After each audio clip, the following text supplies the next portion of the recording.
Thank you, everyone, for being at today's Raleigh City Council meeting. Before we begin, I just want to make a quick statement. City Council campaigned on the issue of housing affordability and housing choice. And one of our first acts was to place a historic housing bond on the ballot. It was our number one priority when we entered office. I want to thank the people of Raleigh for taking a strong stand on this issue and supporting the bond by over 70%. That's a strong statement that shows compassion and heart for our homeless community, for families, for those living in hotels, for our low-income residents, for our seniors and the disabled. You know, I've said this before, we can't buy our way out of the current housing crisis. But the fact is, we needed this more than ever due to COVID. And I just really want to thank everybody for coming out strongly and making a statement that this is important to our community. In fact, this is probably some of the most important work that we will do over the next 5 years. So thank you to the voters, and thank you to the Chamber of Commerce, to the many nonprofits who campaigned for and supported these efforts. Thank you to the Bond Committee who helped pull this together. Thank you to all the chairs. I mean, this is really amazing work that makes a great statement for Raleigh. So thank you. And with that, we will begin today's meeting. Clerk, I understand that there is one change that needs to be made to the consent agenda. Can you tell us what that is? Yes, the first item under consent agenda, item D. 1 is a request for a public hearing of street close in STC 14. The agenda recommends authorizing a public hearing for December 5. That is an error. It should be December 1. So if you would, whoever makes the motion to approve the consent agenda, approve it with that amendment. Thank you. Thank you. We do not have any items pulled. I would accept a motion from somebody? I move to approve the consent agenda with the amendment to item D1 of December 1st as the meeting date. Do we have a second? Thank you, Councilor Stewart. All in favor? Clerk, that is unopposed. The next item we have is the report and recommendation of the Planning Commission. Good afternoon, Mayor and Council. Ken Bowers from Planning and Development. We have a full report from the Planning Commission for you here today, and here it comes.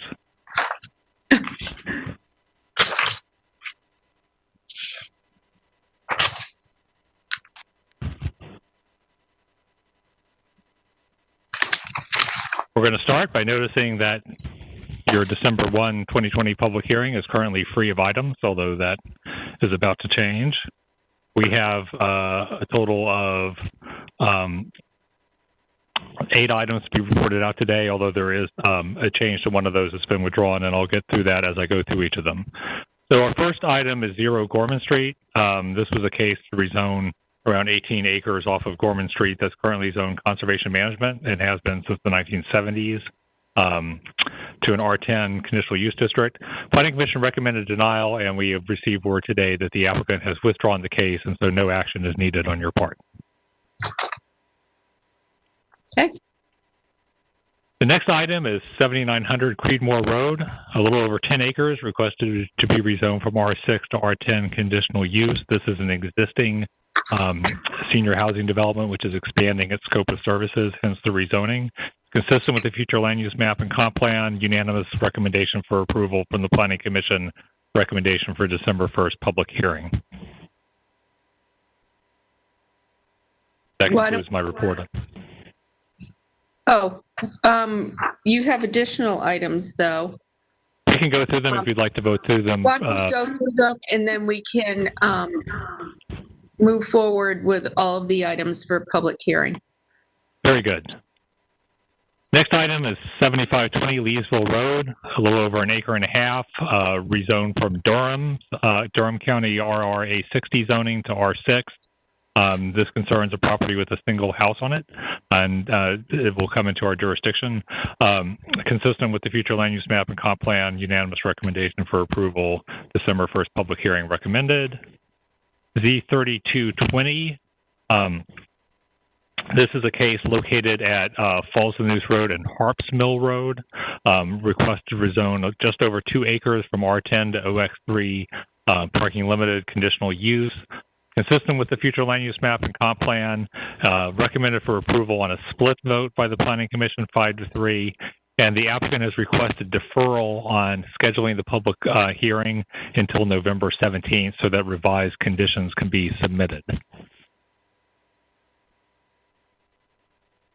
Next item is CP220, the Midtown Area Plan. This is the comp plan amendments associated with the Midtown Area Plan, which is a vision for a walkable Midtown. It was the result of an extensive public process.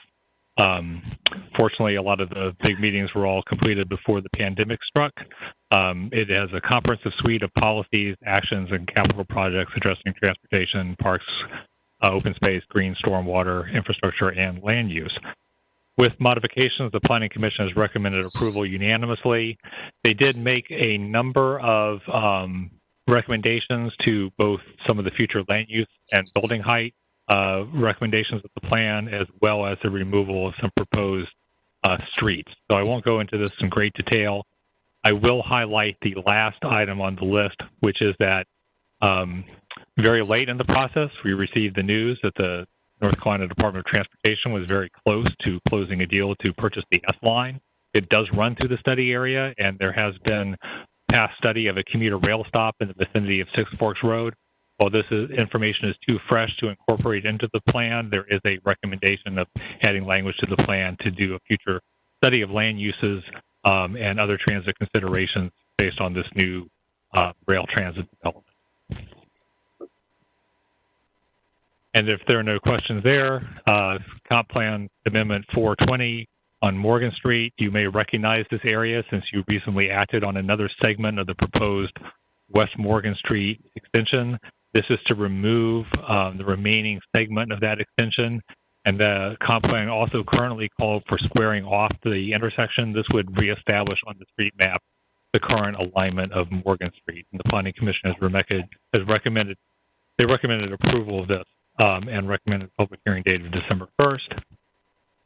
TC 420, infill setbacks and height, is a text change that responds to a citizen's petition that you received early in the year from the Wake County home builders. It addresses several known issues and how building height is measured in infill setting as intended to simplify the process of measuring building height and to lower the burden of documenting height throughout the development process. Planning Commission reviewed this text change and has recommended approval unanimously. Again, December 1st public hearing.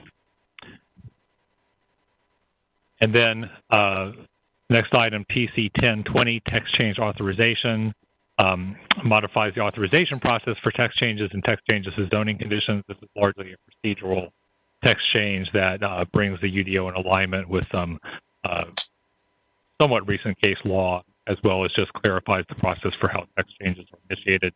Unanimous recommendation for approval.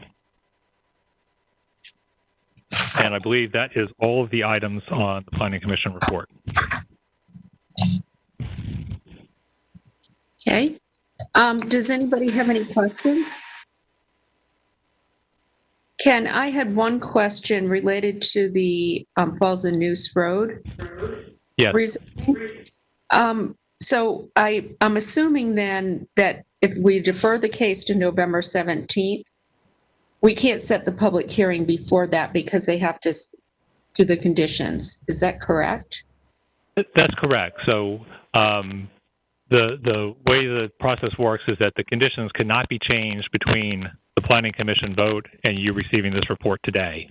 And then once it's scheduled for public hearing, the conditions cannot change until after the public hearing. So by scheduling the public hearing for 2 weeks, you can still schedule for December 1st, but the revised conditions will be submitted, and then the public hearing can go forward with the most up-to-date conditions.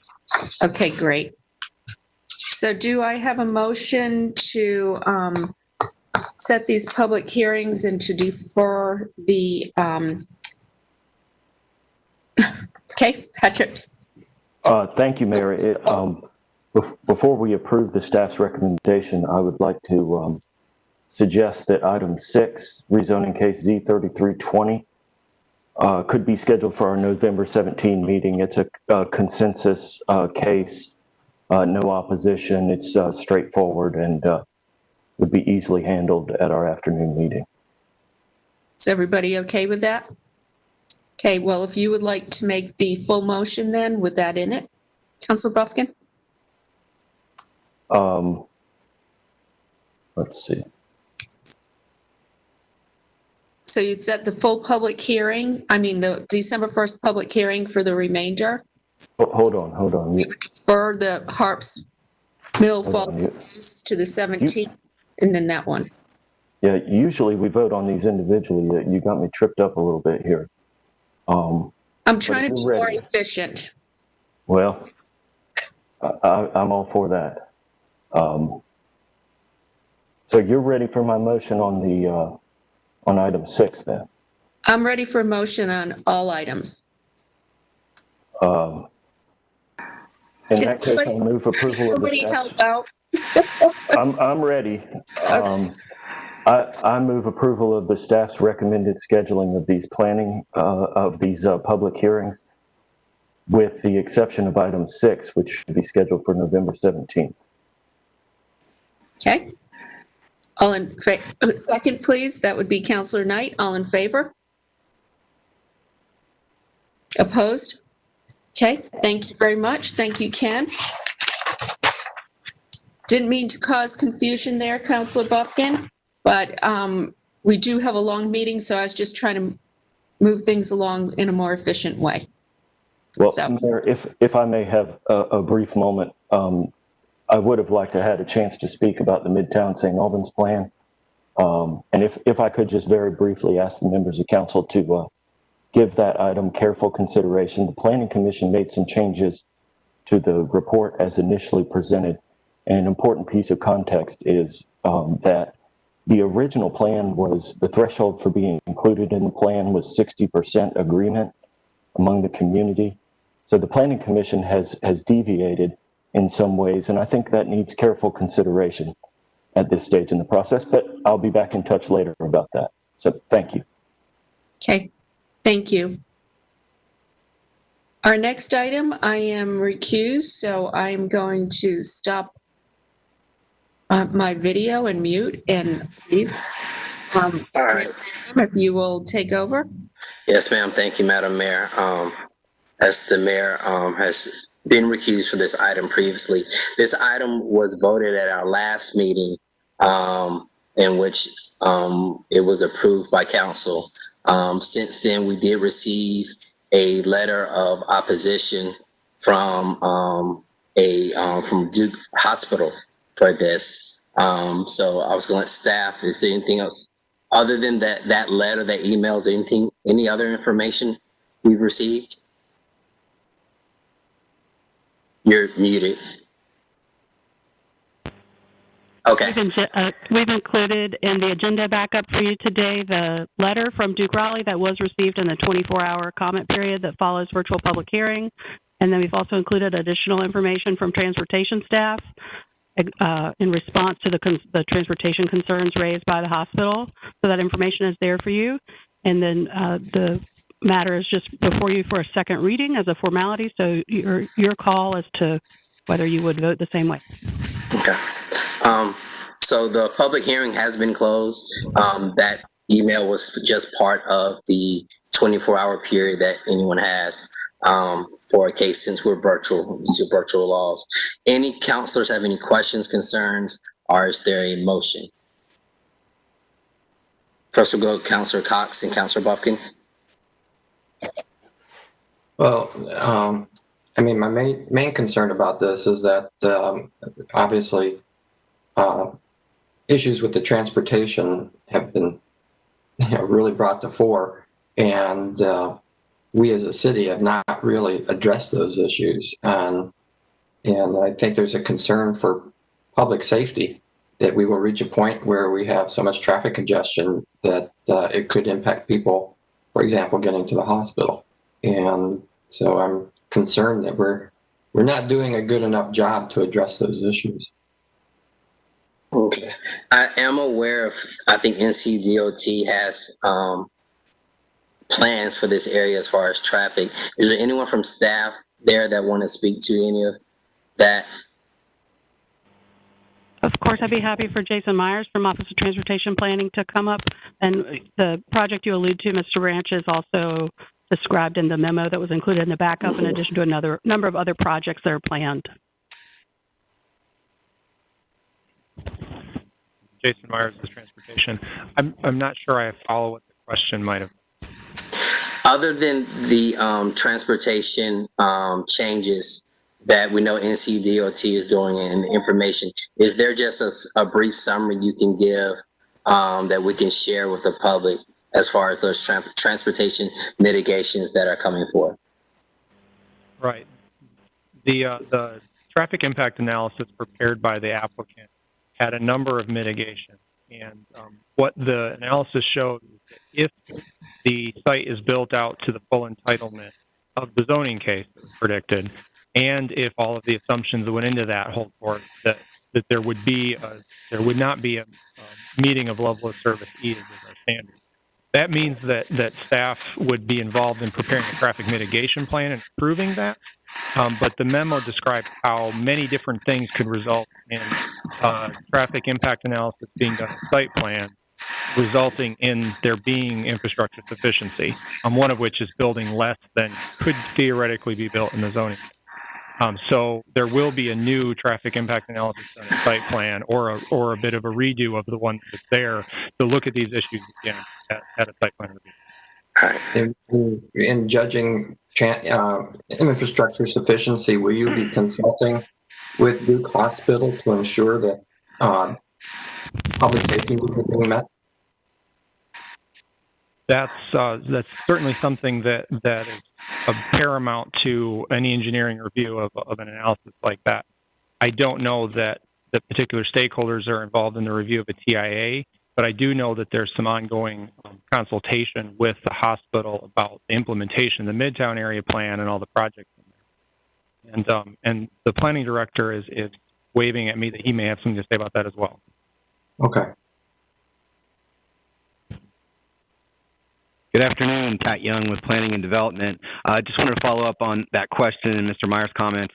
Travis Crane of our staff spoke with representatives of Duke Raleigh Hospital yesterday, and I can confirm that we have committed to meeting with them on a regular, periodic basis to make sure that we're closely coordinating with them and the NCDOT, and of course our colleagues in the Transportation Department, on improvements in that area. I think what they asked for was for more communication and real-time feedback on planned improvements, and we certainly are willing to do that. So I just wanted to get that on the record as part of this conversation.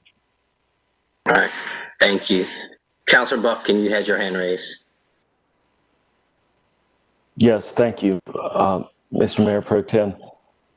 As you can see, the traffic issues have been carefully considered, and I've done a deep dive on these issues, and the memo that's in our agenda materials gives you all the detail you could want. In my opinion, the traffic situation at this intersection is going to be improved by this development, along with the work that is going on with the Midtown St. Albans plan that we were just talking about. So I believe this is still in the public interest, and I'm ready to move the adoption of the proposed consistency statement at the appropriate time.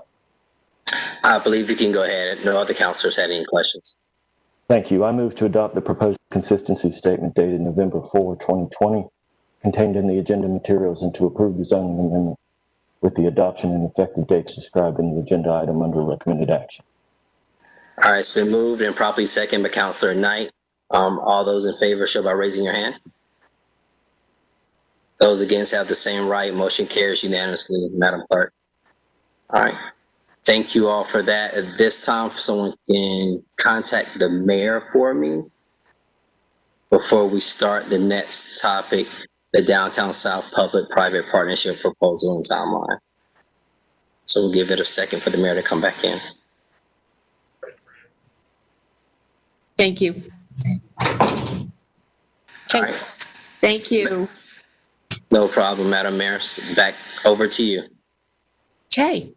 Next, we have the Downtown South Public-Private Partnership Proposal and Timeline.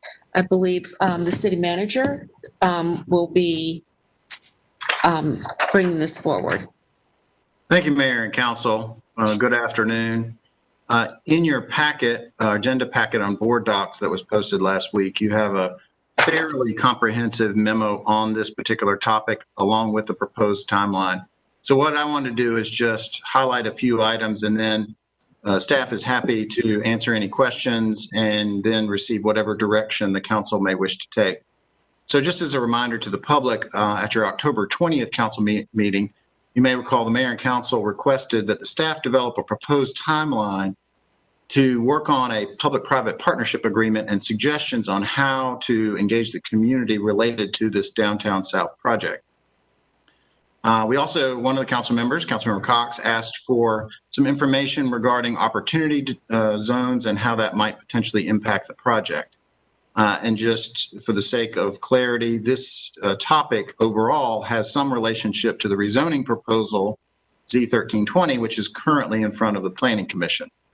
So the memo that you have in your packet is the culmination and cooperation among several different departments. A project of this scope and size and complexity, anytime you start talking about development agreements and the exchange of public-private benefits, is going to touch a lot of different topics and subject areas. And so what we ended up deciding to do was to have each group kind of put some pieces into something that could provide a memo to cover a lot of different topics to give that a level playing field to everybody on those various things.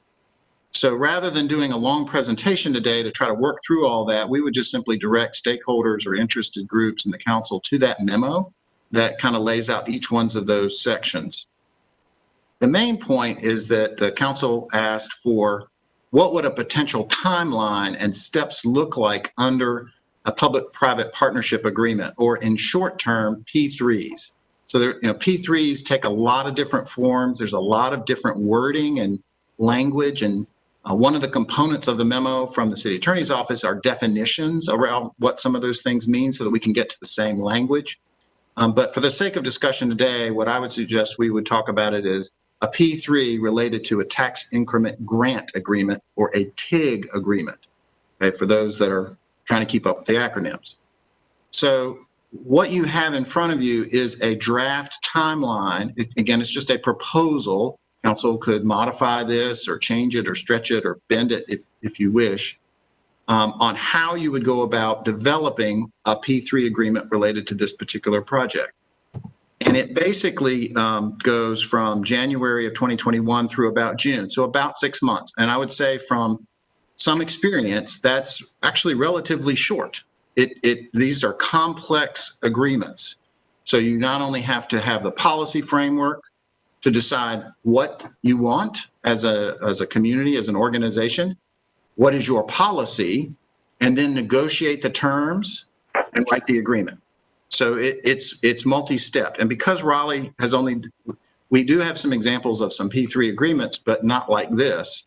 So we would be creating some new product, so to speak, take a little bit longer. Sometimes after you go through it a couple of times, you get a little bit quicker. But I'd say it's a minimum of 6 months in order to make sure that the process is done in a way that includes the proper stakeholders and achieves the public policy goals that the council wants to achieve.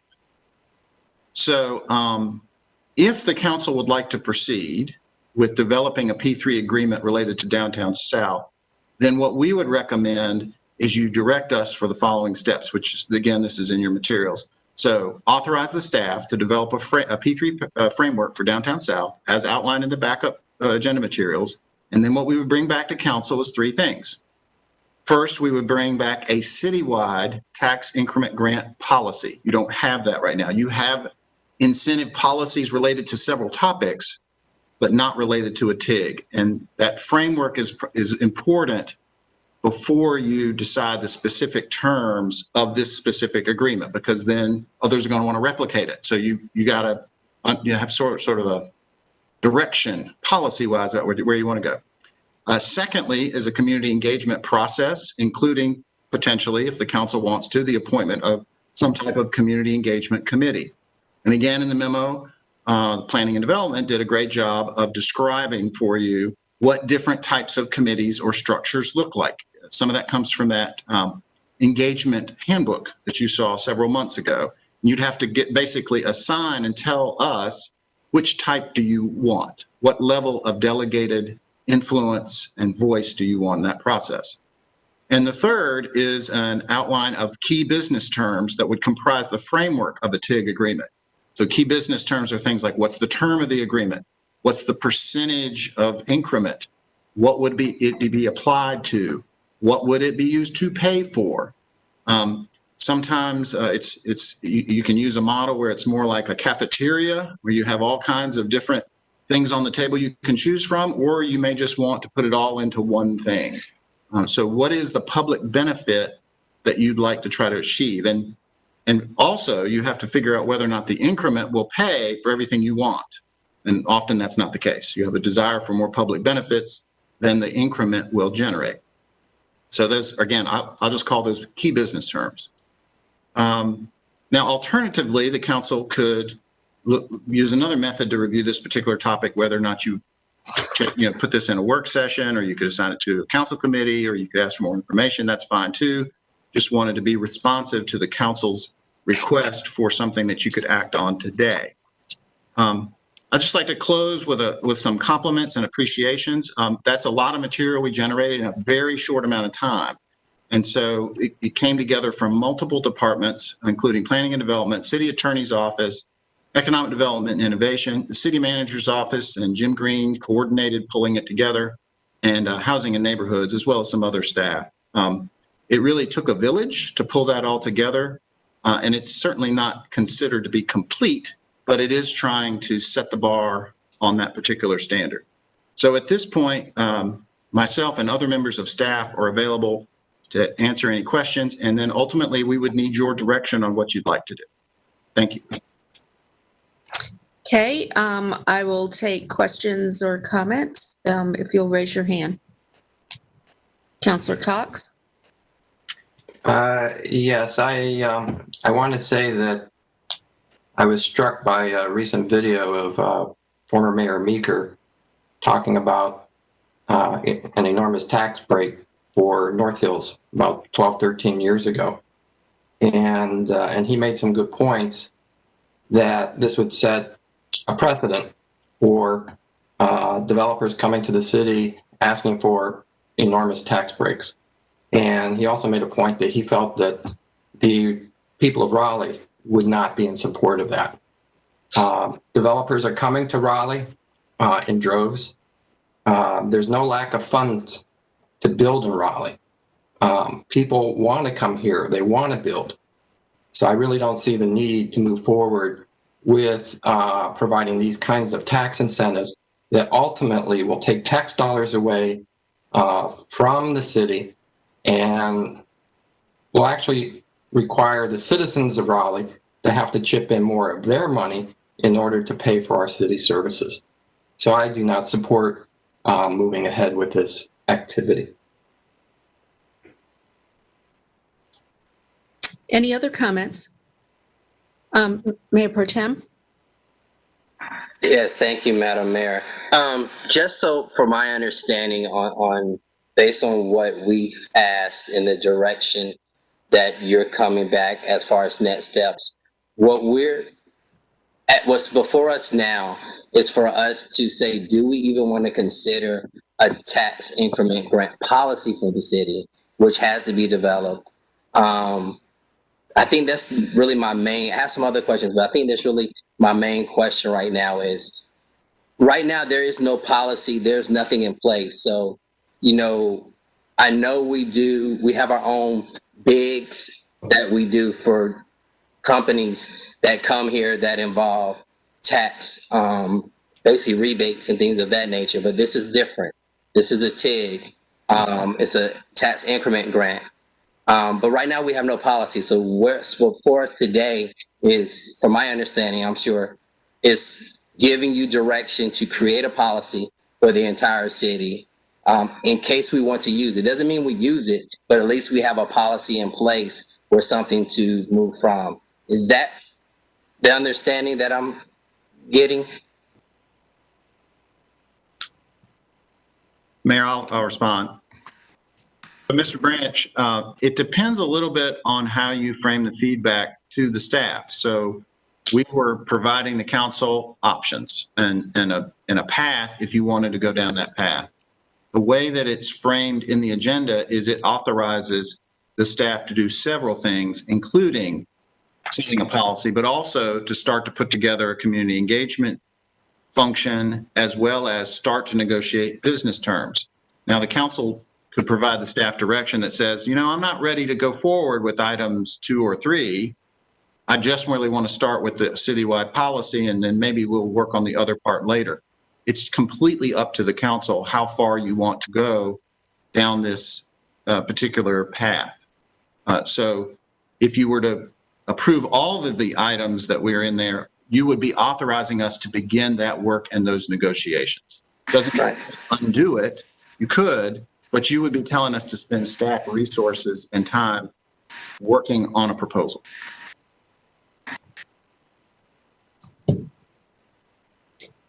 Well, I think the goal was to outline a process. And up until now, we haven't had a process. We don't have a policy. And we've been talking about community benefits such as affordable housing, transportation, also ensuring that there is diversity, a diversity goal, and for employment, and also a workforce development goal. The only way to do that is through some type of TIG and benefits agreement. So I think that's what we're talking about here. And I had seen David Knight with his hand raised. Did you have a question? You're muted, David. You're muted. Can't hear you. Councilmember Knight, I think it's not that you're also muted, but your earpods may be overriding your mute. Can you hear me now? Sorry. Yep. I'll take a pass right now. I think I got it answered when I read something in the document. Thank you. Okay. Councilor Stewart. Thank you. I just want to speak to the idea that in setting precedents here, in building a city we want to build, if this council's priorities and our vision for an equitable city, in creating projects where we are revitalizing in areas, we're putting investment in areas, but doing it without displacement, we'll take a different way of doing business. We'll take a different way of doing planning and development. And we can't expect the different results from the ways we've always been doing things. And so I do think it is our responsibility to at least play this out, to come up with a TIG policy. The county already has a policy. We don't even have a policy. And to see what kind of community benefits we could get out of such a big project in an area that has been ignored for quite some time. Especially, Mayor, as you said, with regards to affordable housing, transit, MWBE contracting, jobs and training.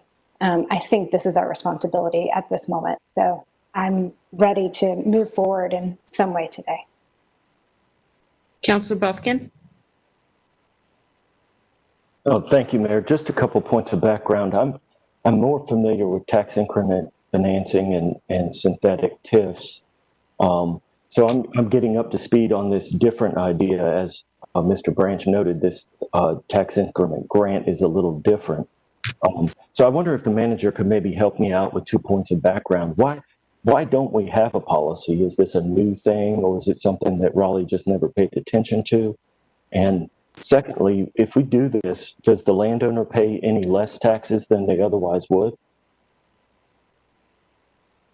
So Councilmember Buffkin, I'll answer your second question first. No, the developer or the owner would pay exactly the same property taxes regardless of whatever they build. The question of the policy issue turns on, will they build or do something more because they're able to get the grant rebate back? And that's the big question in all of these particular deals. It's called the but-for test.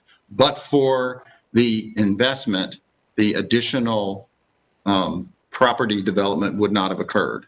And that rises and falls on the policy opinion of the council. To your first question, it does get a little confusing on the acronym. So just very quickly, a synthetic TIF is sort of the same as a TIG. The language got converted from what a synthetic TIF is to what really a TIG is, because we all realized there was no tax increment financing element. So North Carolina state law allows for tax increment financing districts, but they are extremely rare. There's only 2 that I'm aware of that have ever occurred, and the threshold to achieve that is really high. That allows you to draw a district, sell debt, and pledge future revenue increments towards the settlement of that debt. North Carolina does not use TIFs much at all. So that's not really a practical option. So the TIG is defined as the developer builds the project, pays the property taxes both to city and county, and then once they do that, the city and county rebates, grants a portion of that payment back to the developer for a particular period of time for them to then use that to pay for or build certain things. So it's called a grant because there's no financing, there's no debt involved unless the developer decides to leverage some debt and use the grant proceeds to pay it. So if you see the distinction between a TIF and a TIG, it has to do with the public entity owning the debt. That's a short explanation. I can go into that in greater detail, but I'm not sure everybody wants to hear all that. But that's the difference. Well, and I would be interested in hearing a little history. I mean, I'm generally aware that other cities have done synthetic TIFs successfully. So why haven't we done this in Raleigh? I can Why answer. is this new? This was before the city manager's time. I was on the council at this time, I think my first year on council. There was a request for TIF financing at North Hills to build a parking deck. And that council at the time made a decision to put a policy around TIF. And the policy basically says that we would only use TIF if it would occur in a area that would otherwise not be developed. So what we're looking for were areas such as opportunity zones, or that were lagging in economic development and lagging in opportunity. In those instances, we would consider a TIF. There was no discussion at the time about a TIG. TIF was so new that it hadn't evolved yet, but that's where that policy evolved from. Councilor Cox. Mr. Manager, I believe that one of the main differences between a TIG and a TIF is that a district is associated with a TIF. There is no district associated with a TIG. So the grant money that they get back from the city does not have to actually be spent within the district. So, for example, if we grant money as part of a TIG for downtown South, that money doesn't have to go back into Southeast Raleigh. It doesn't have to go back into downtown South. It could be spent elsewhere. It could be spent back in North Hills, for example. Is that correct?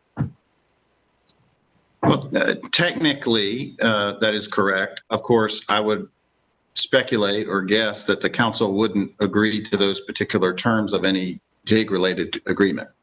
In other words, when you reach the agreement, the payment that the developer makes are going to be going for a certain set of assigned benefits, usually. And so I would guess that the council would have policy direction that would define what those benefits would be and where they would be located.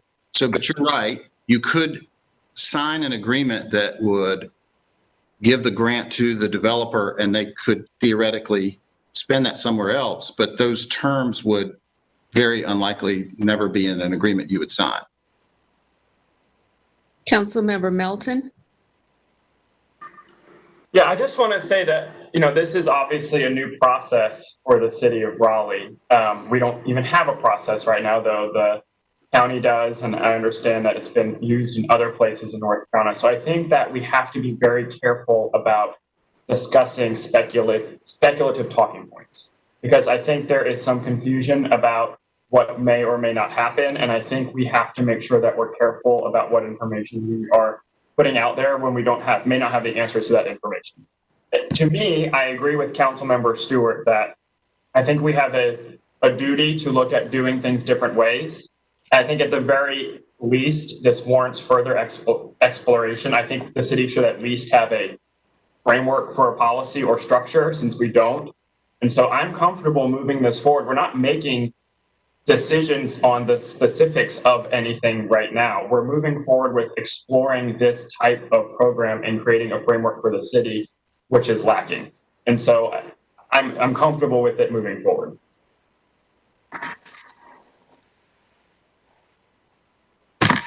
Councilmember Knight? We can't hear you again.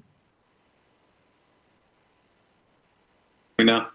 Yes. Sorry about that. You might want to forget about the earbuds. I guess modern technology. Back to your point earlier, do we have a TIF policy in the city of Raleigh?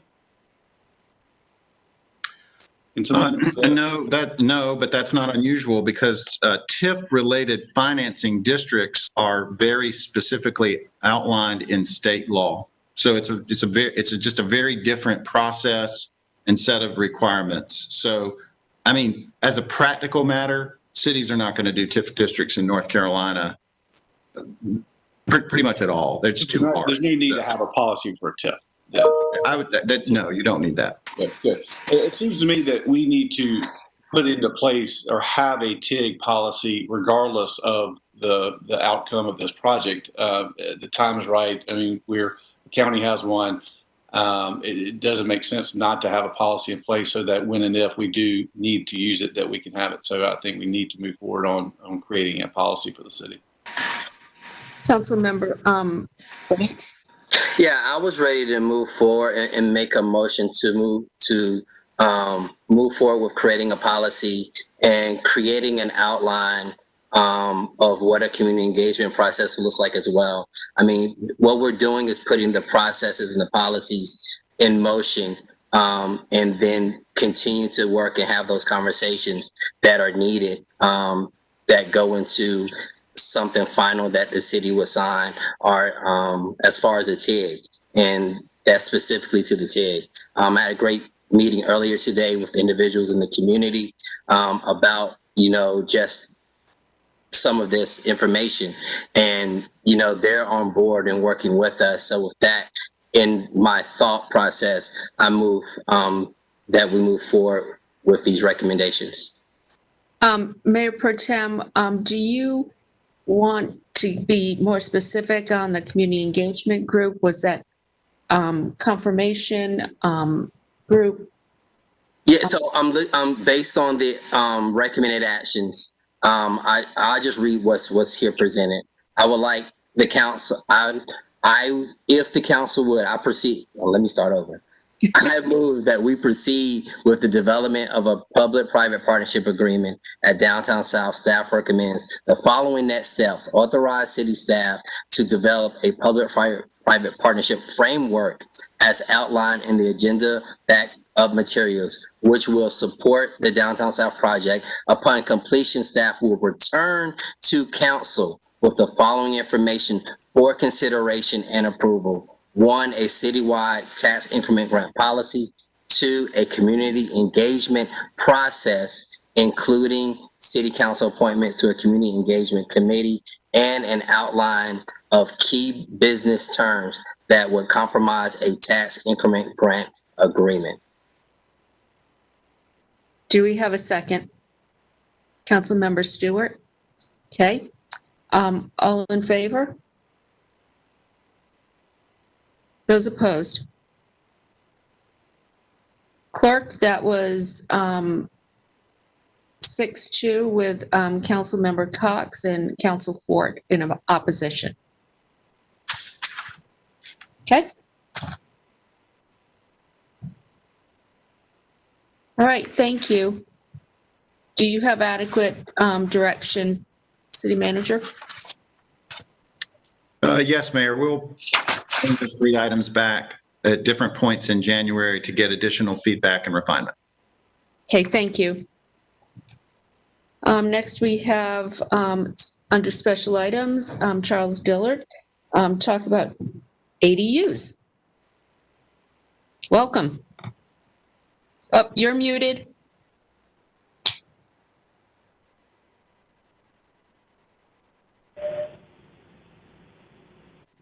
Good afternoon, Mayor and Council. Thanks for having me. Charles Dillard with the Urban Design Center. So this study and presentation is a response to your request from this July regarding programs and regulatory tools that other cities are implementing to facilitate the construction of accessory dwelling units, also known as ADUs.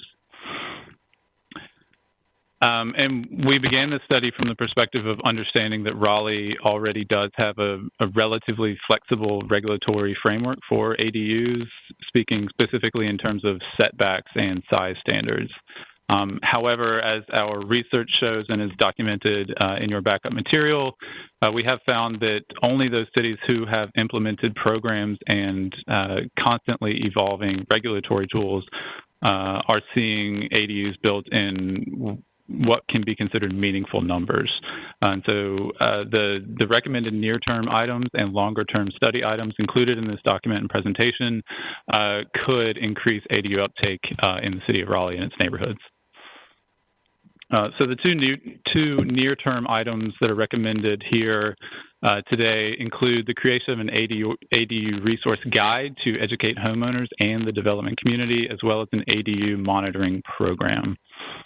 I'll just be quick with these in the interest of time. And so ADU resource centers and guidebooks, this is a common tool practiced throughout the country, particularly out west, California, Washington, Seattle, those types of places.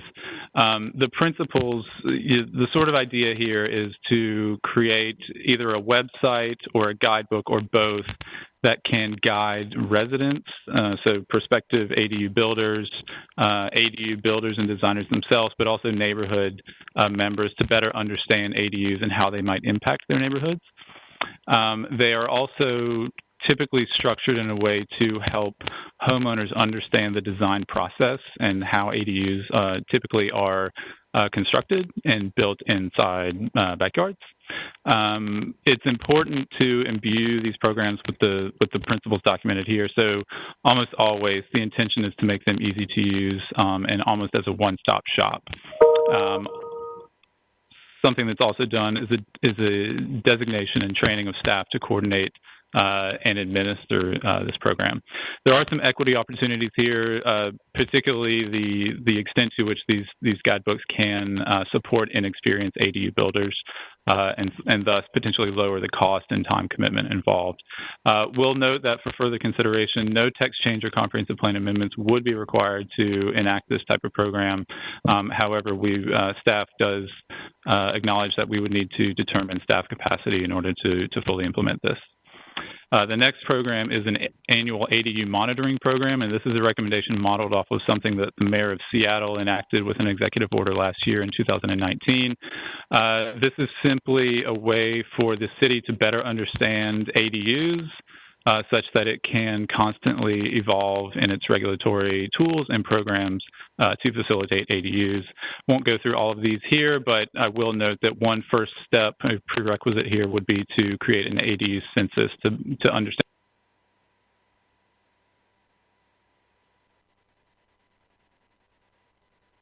We have lost volume.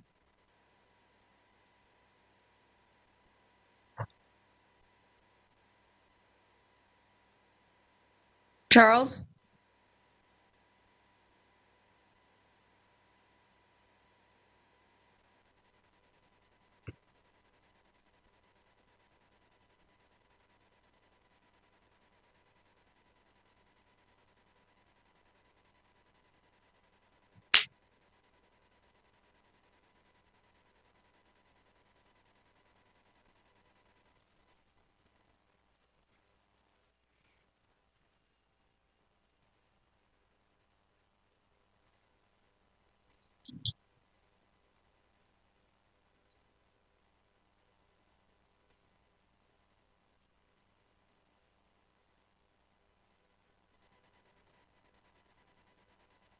Yeah,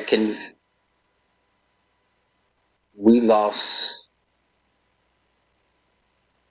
Yeah, we lost volume. Yeah, Mayor and Council, just stand by one moment. We're having a technical issue. Just stand by for one moment, please. We could kind of tell that, Mr. City Manager.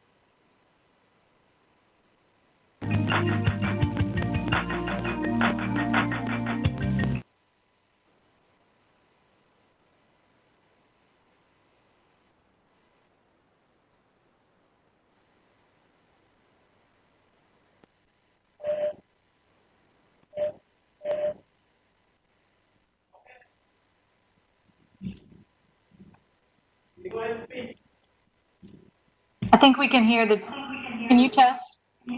Yes, can you hear me? Yes, Charles, we can hear you. Oh. Okay. Well, I was almost done, but I will just conclude by saying that the options today are to receive this information, in which case no action is required, to recommend or to authorize action on any text changes or comprehensive plan amendments.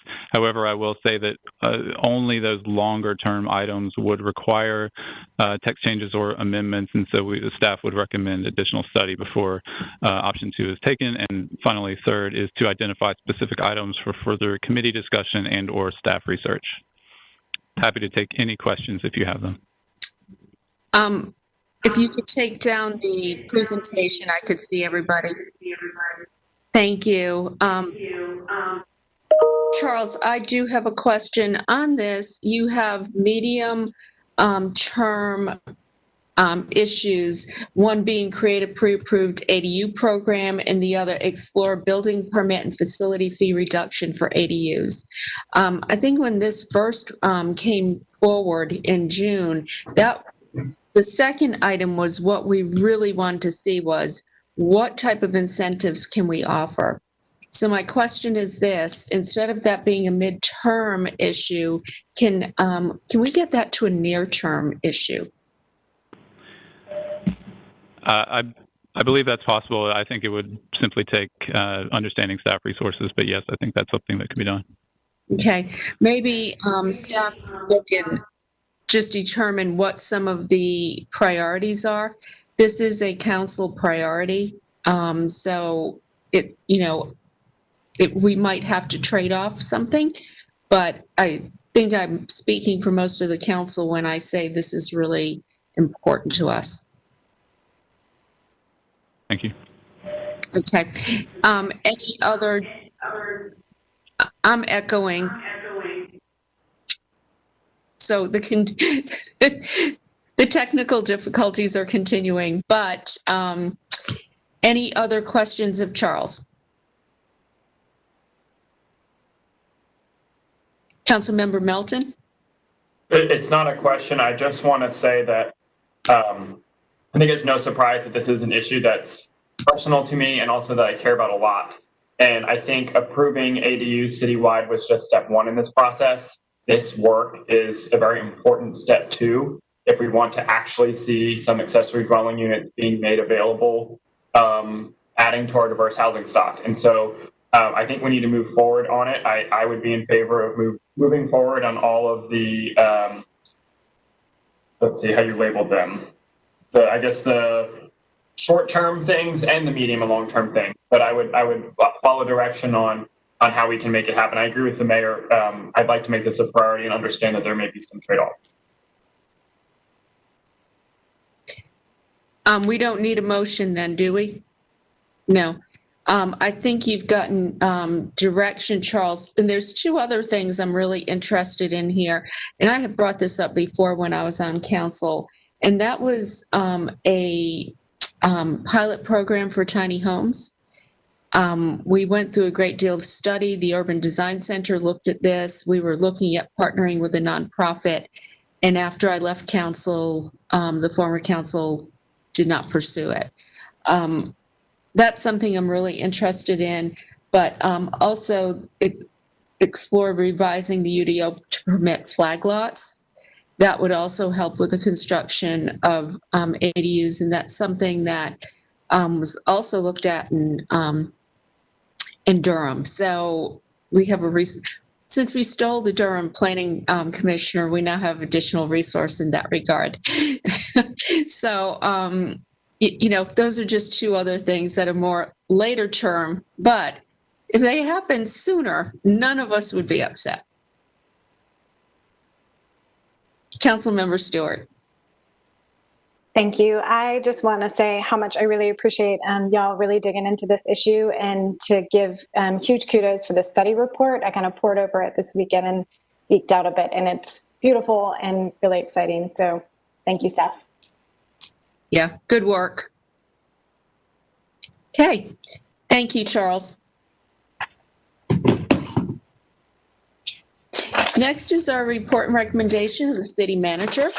Thank you, Mayor and Council. There's two items on the city manager's report today. The first is I'd like to ask Kenny Waldrop from Raleigh Water to come forward and ask for your direction and approval for us to move forward with some interim alternative implementations related to the UNRBA board meeting that's coming up. And I will let Kenny Waldrop, the expert, describe this much better than I could. Mr. Waldrop, thank you. Madam Mayor. Hello, Madam Mayor, council persons. We can deliver this information in two ways. We have a short presentation, or we can summarize at the podium. What's your pleasure? How long is this short presentation? 5 slides. Go for it.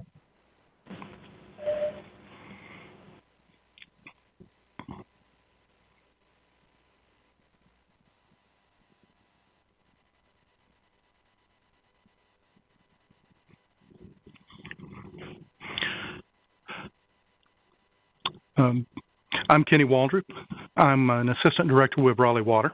And I'm here today to briefly discuss the Falls rules, the Upper Neuse River Basin Association, and a proposed item called the Interim Alternative Implementation Approach, which I'll refer to as the IAIA for the Stage 1 rules. Thank you.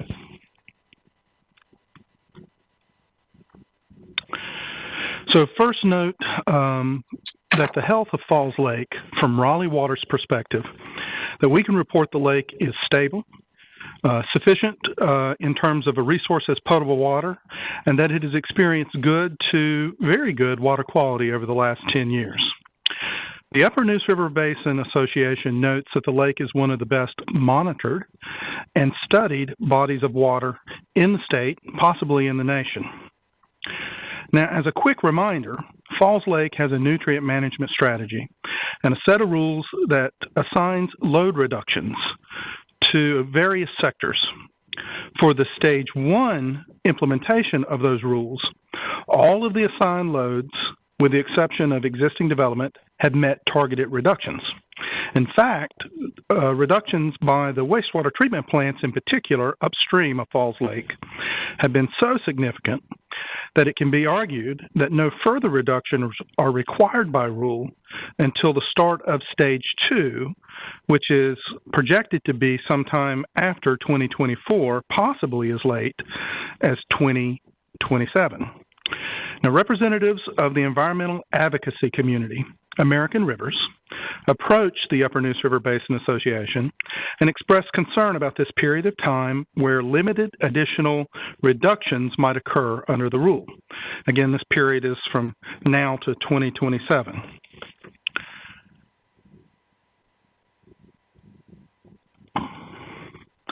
The UNRBA agreed that this time of limited action would not be good for the lake, would not be good for the environment, or for the future rulemaking process.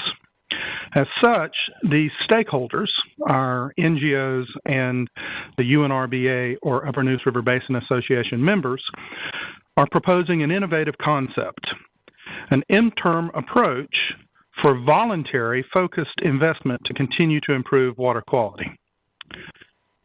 This new approach, this IAIA, would challenge all local governments in the UNRBA to continue to make investments to improve water quality between 2020, 2021, and 2027, when the revised and readopted rules would go into effect.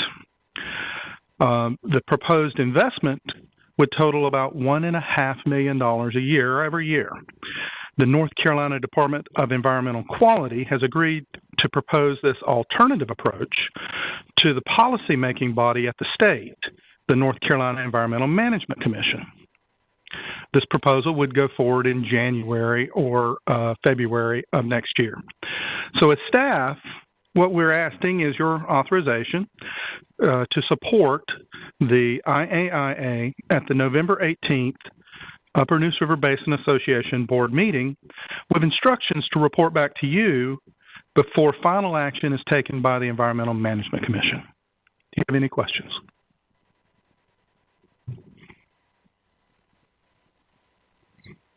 Do we have any questions? Councilmember Stewart, then Councilmember Cox. I actually don't have any questions. I just want to point that I think Councilmember Fort may have been kicked out of the meeting and trying to get back on. So just for voting purposes, I wanted to make that known. Councilmember Cox. Could you go back to could you explain a little bit more about existing development? What do you mean by that exactly?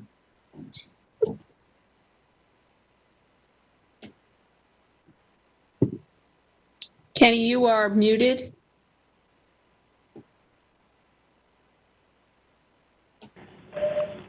Thank you, Madam Mayor. The rule as written in 2011 covers a number of sectors: new development, wastewater treatment plants, state-owned facilities, agriculture, and existing development that existed prior to the rule adoption. All sectors except for existing development have met the reduction requirements under Stage 1, which was a period that extends essentially from 2011 till 2021, or adoption of Stage 2. So the existing development rule requires that the Department of Environmental Quality adopt a model program, and they're in the process of adopting that program now. What we're suggesting is not only should the model program go forward as the rule envisioned, but it should offer this alternative that allows the local governments to partner together and to commit voluntarily to continue investment. Because right now we believe under the rule as written, reductions are so significant that existing development reductions would be covered by other sectors. Okay, so you're saying that that we don't have to retrofit existing development.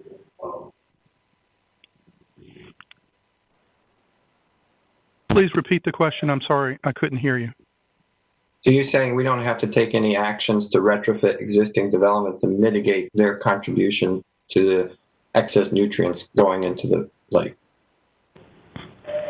Until the rule is readopted in sometime after 2024, probably 2027, there's a reasonable argument that no further reductions are required by the rule. What we have is a proposal for local governments who otherwise would not have to act to voluntarily commit to continued retrofit projects in the amount of about $1.5 million altogether, types of projects: retrofit, land conservation, land preservation.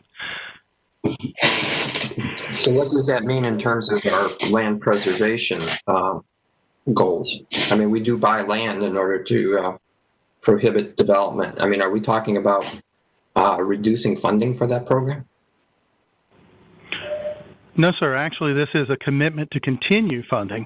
Raleigh's share of this $1.5 million, $466,000, would be the continued watershed protection investment under your watershed protection program.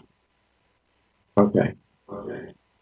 Before we, you mentioned in here, there's an echo, but you mentioned in here that this will be coming back to us before everything is finally adopted. So between now and then, can we get clarified language as to exactly what we're talking about here?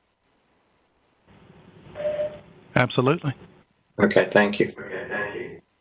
Councilmember Stewart. Thank you, Mayor, and thank you, staff. I've been talking with Commissioner Sig Hutchinson, as well as some other water quality advocates and our staff on this project, and I'm grateful that they are bringing this to our attention, and I'm ready to make a motion if there are no further questions.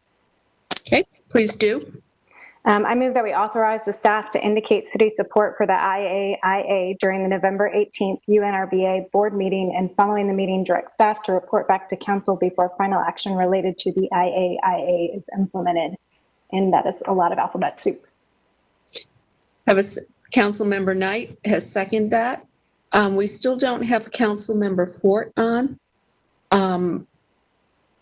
We will just, we'll just let her know we made this vote. Okay. All in favor? Aye. And I'm going to count Councilmember Fort in unless she indicates otherwise when she returns. Okay. So that would be unanimous.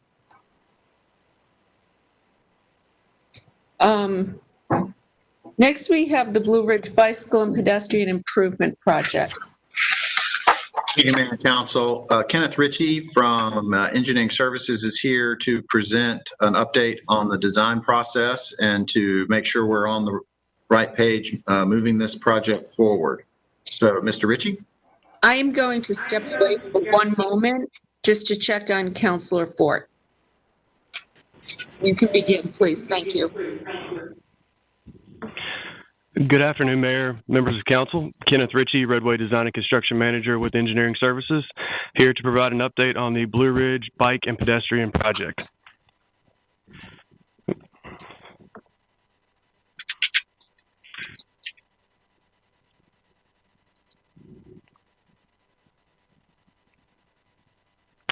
The design consultant for this project is A. Morton Thomas and Associates, and their subconsultant for landscape design is Timmons Group.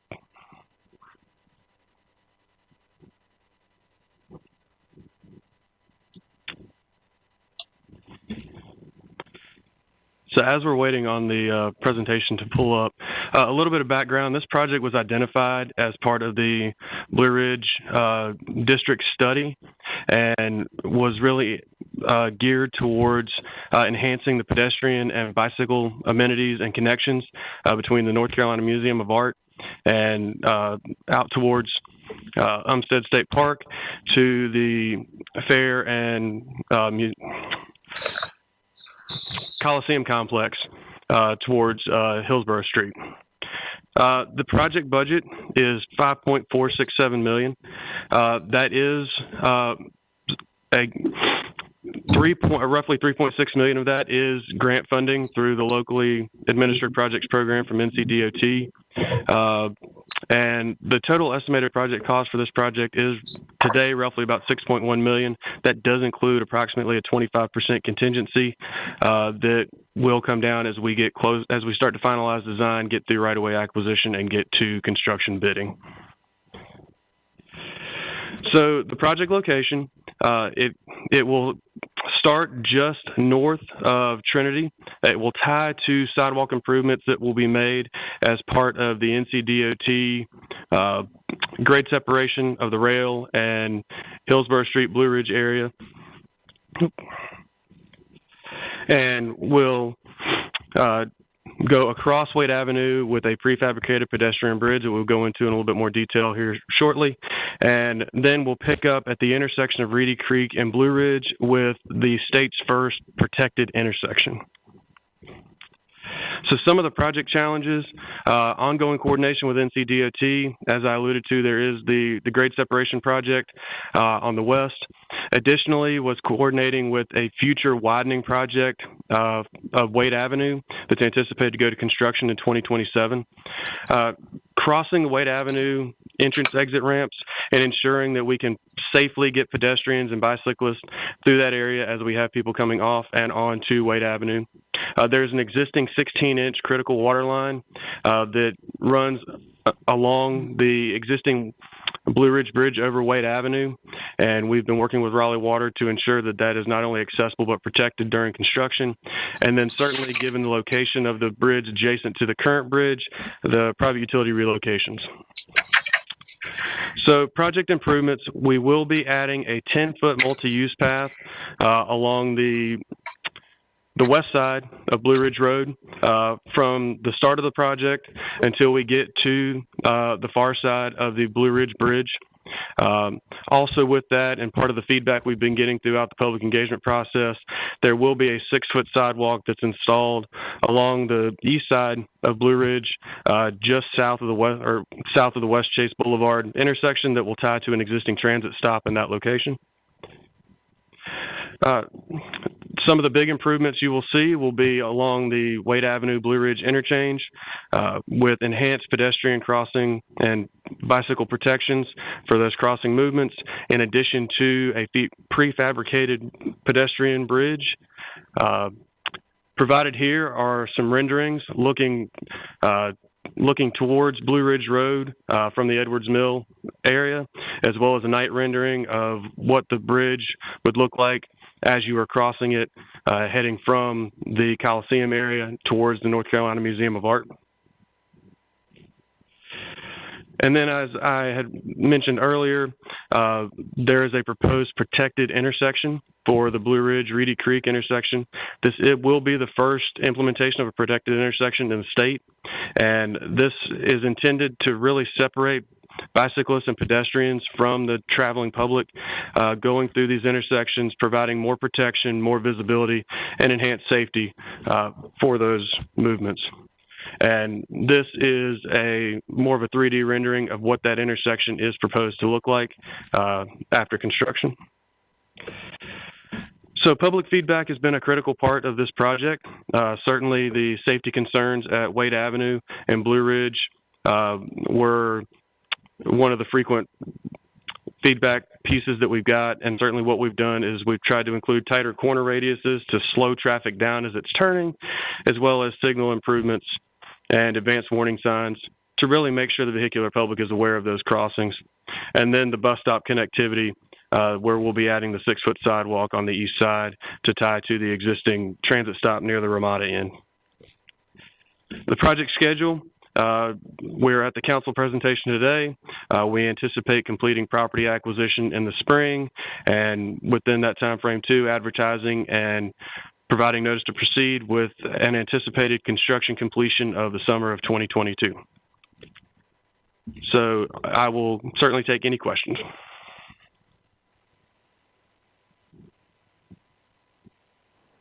Do we have any questions? I just have a comment to make. Okay.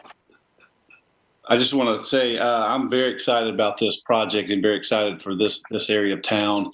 It will be connecting a part of my district to Councilor Fort's district. And as you all know, this is a gateway area into the city, and the improvements and the work that's going to be done is really going to make this area such a nicer area to live, to work, with all the connectivity and pedestrian-friendly aspects that are going to be added to it. So with DHHS looking to move over there, with bandwidth coming in the area, with Rex Hospital's expansion, there's some great things happening in this area, and this is really just going to take it to another level. And also, obviously connecting down to the PNC Arena area too. So I'm very excited about it, very supportive of it. Blue Ridge Alliance, Corridor Alliance has been working very hard on this with their partners. So it's a great example of partners working together to move forward improvements in our city. So thanks for all the work that staff has been doing on this with those partners, and look forward to bringing this project to fruition. Thank you. Any other questions or comments? I would just like to say that this work has been going on for a long time, and the Blue Ridge Corridor Alliance has been instrumental in ensuring that we have a great streetscape there, but also making this a more walkable, approachable area. So I want to commend the staff for the work they've done and just reiterate our commitment. So thank you.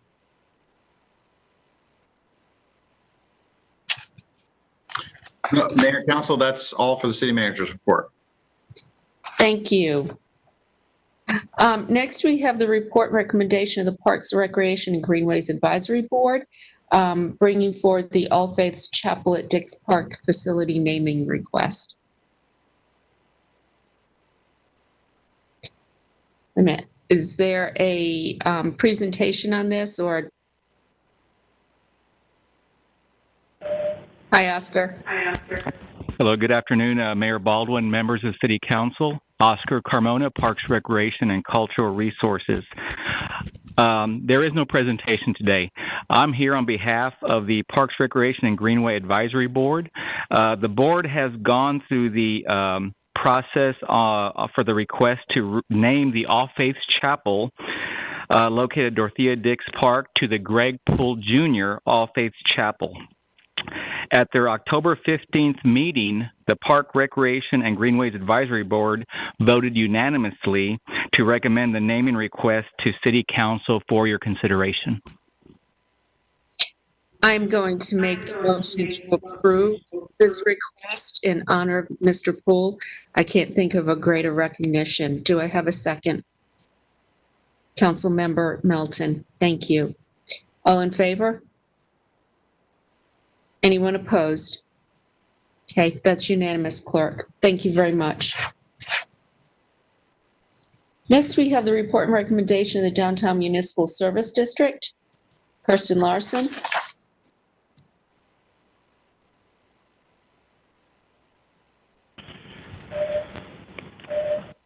You don't look like Kirsten. That's okay, Bill. Hi there. Good afternoon, Mayor and Council. I hope you all can hear me. We're getting our presentation up. I am Bill King, fortunate to be the president and CEO of the Downtown Raleigh Alliance. So in your packet was a full presentation, included our FY fiscal year 20 activities that we report on, and also included some recent activities. In the interest of time, what I'm going to do is really just touch on those more recent activities in relation to response to recent events. And then I'm happy to entertain questions on anything in the presentation, but I'm going to try to move quickly through this. So forgive me for those of you watching if I blow past some slides. I'm just trying to hit the high points as quickly as possible. Obviously, you all are familiar with downtown. In this map, the red line is municipal service district boundary, so that's the boundary within which property owners pay an additional assessment fee for additional services, and we are fortunate to be your service provider.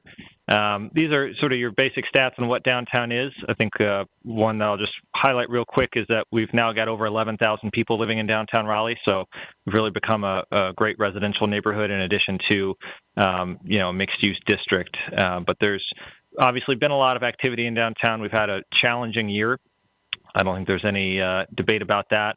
But we do believe that our long-term trajectory is really good. And we think that we will bounce back quickly once we clear this moment. And part of that is because we've been so fast growing. So we're in the midst of a over $2.5 billion pipeline in the last 5 years.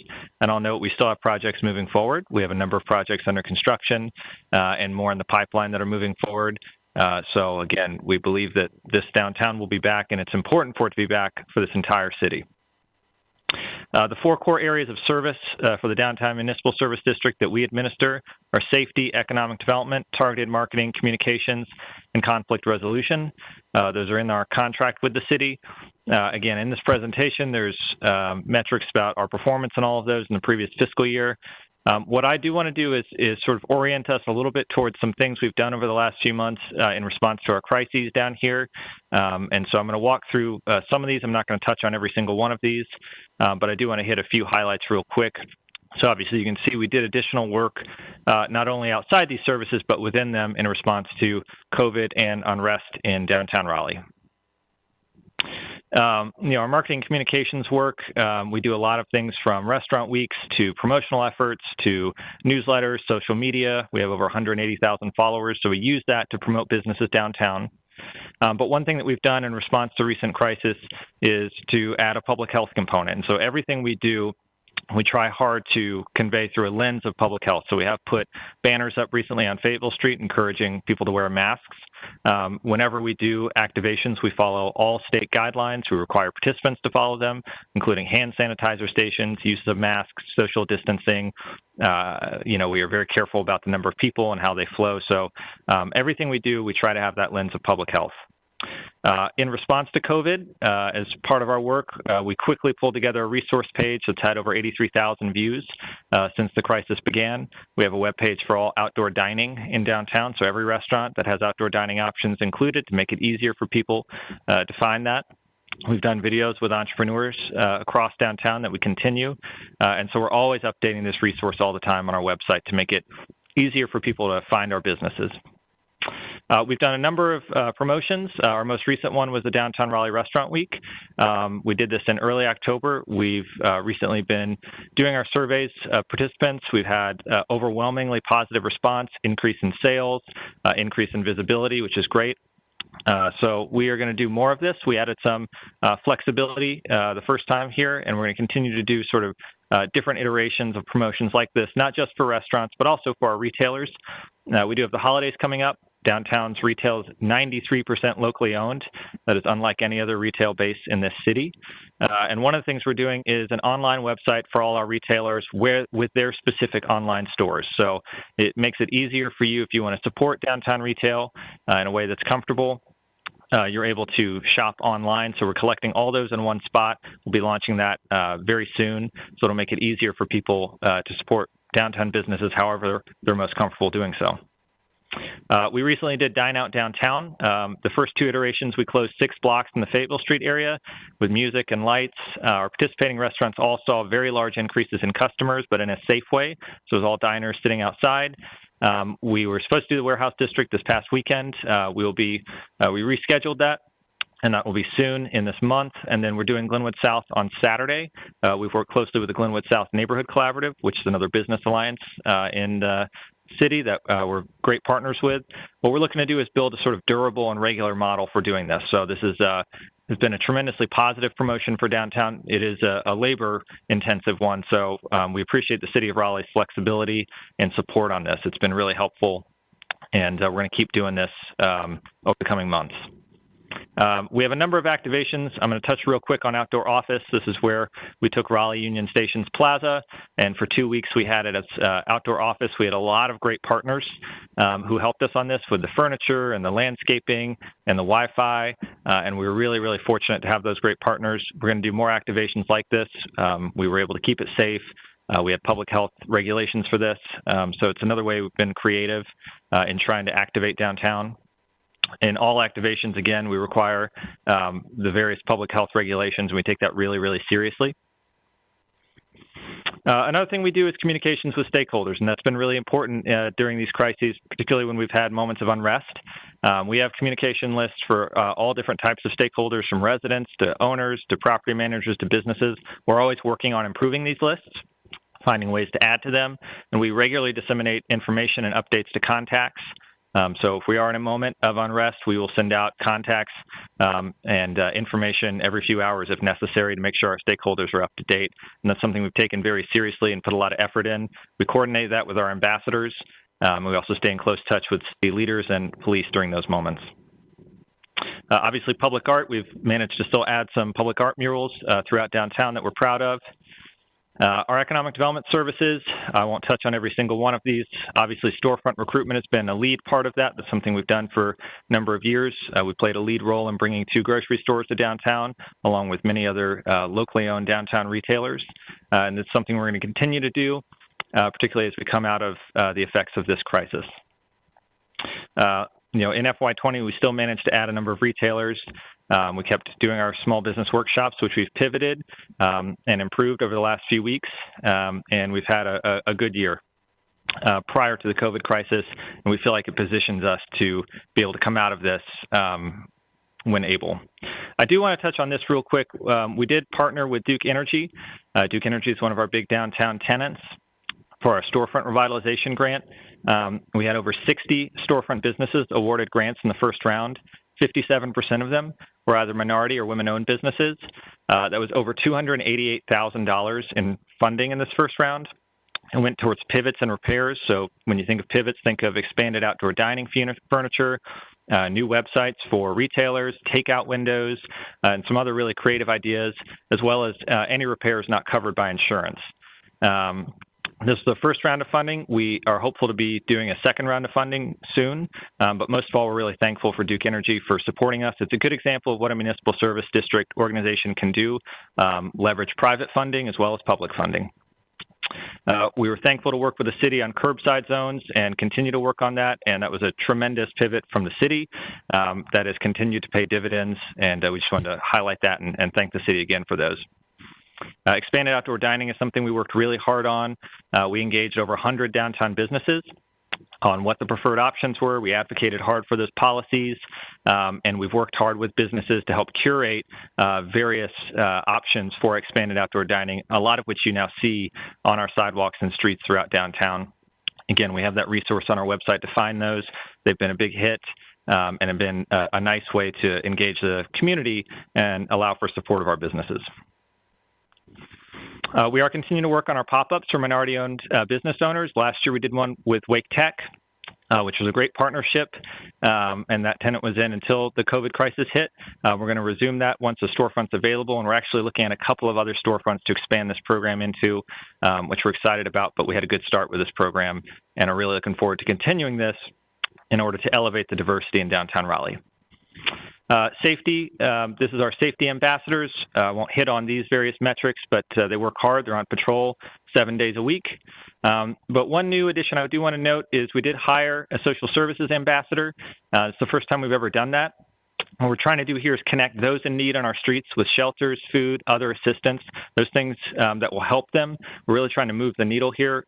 We've been very fortunate. We have a great social services ambassador. In her first month, you can see the numbers here, over 100 wellness checks, numerous referrals for food assistance, as well as medical help and shelter. So she's doing a great job connecting, but she's also doing a great job helping us understand the extent of need in this community. And so that's going to be another important part of this work is helping advocate for that as well. We also hired 3 additional safety ambassadors thanks to support from the City of Raleigh.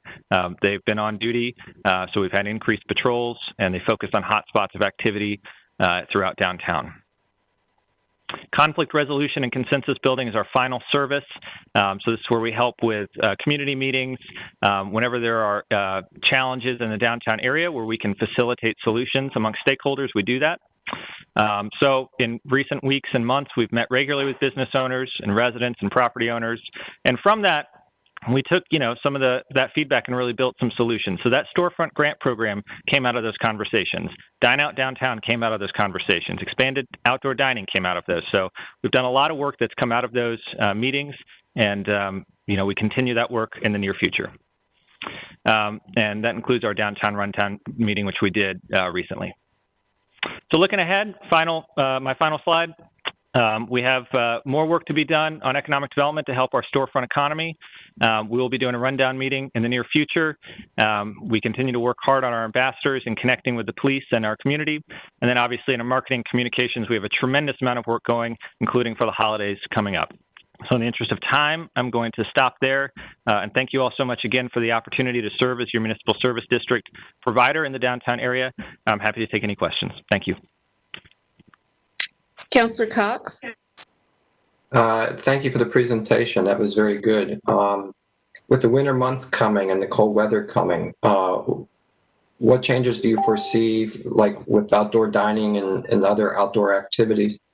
Do you need any assistance from the city to accommodate those weather changes? Councilor Cox, thank you for that question. That is a great question. I think there's a couple of things going on. We are seeing a lot of businesses seek out outdoor heaters and things like that. Where we could use assistance, and where I know the city is already thinking about this, is how do we align all of that with safety, so that is fire code and safety on our sidewalks and things like that.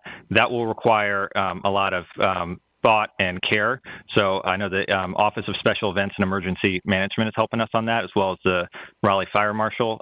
So we appreciate that assistance, and I think we're sort of right now in the process of figuring out how to do that. But certainly that's front of mind as the weather changes. So that is a great question, and thank you for that. Are you anticipating thinking about erecting tents, for example, any kind of enclosure? I think that's part of that discussion with the fire marshal and the Office of Emergency Services, is how to do that in a safe way. Obviously, there's a balance there where you're protecting against weather, but you also have to be able to allow for proper airflow. And so that is really where that balance is at. So that conversation's ongoing, but I think you're absolutely right that we're going to have to find a way to do that where we protect from weather, but also make sure we're still following public health regulations. Okay, thank you. Just a follow-up to that, Bill, I've seen igloos popping up in places like New York City and whatnot. We looked at those at all?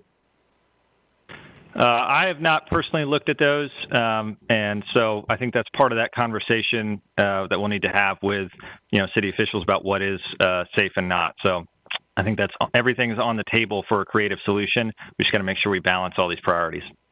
Okay. Councilor Stewart, then Knight. Thank you, Mayor.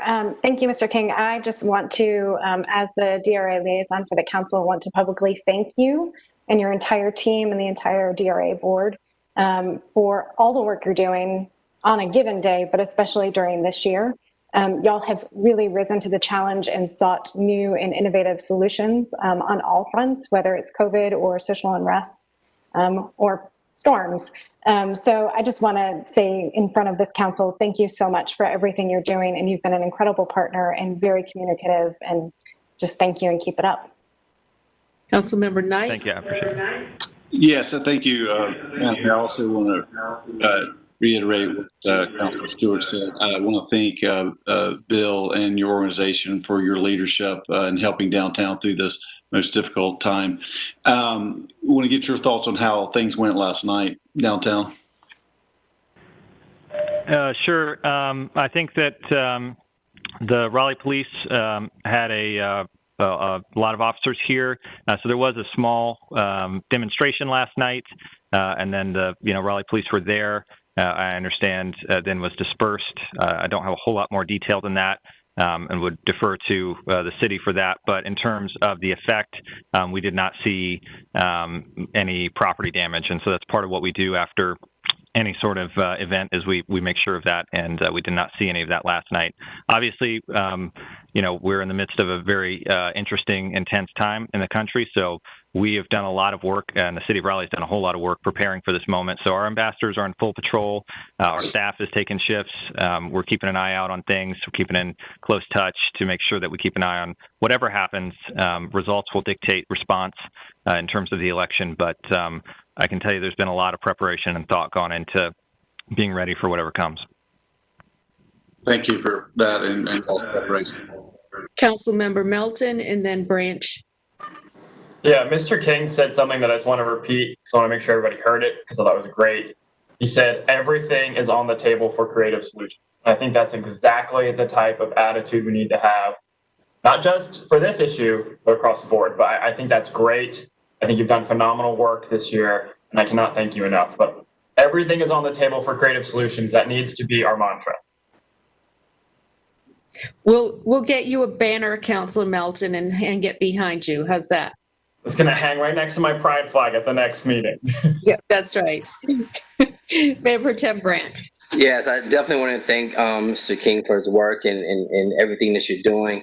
And thank you for your work as far as social worker and bringing in a social worker. And please let us know if your employee finds gaps in services and things of that nature that we can work and partner with nonprofits as well as the county in trying to close. So definitely want to thank you for that work that you continue to do, as half of downtown is in District C.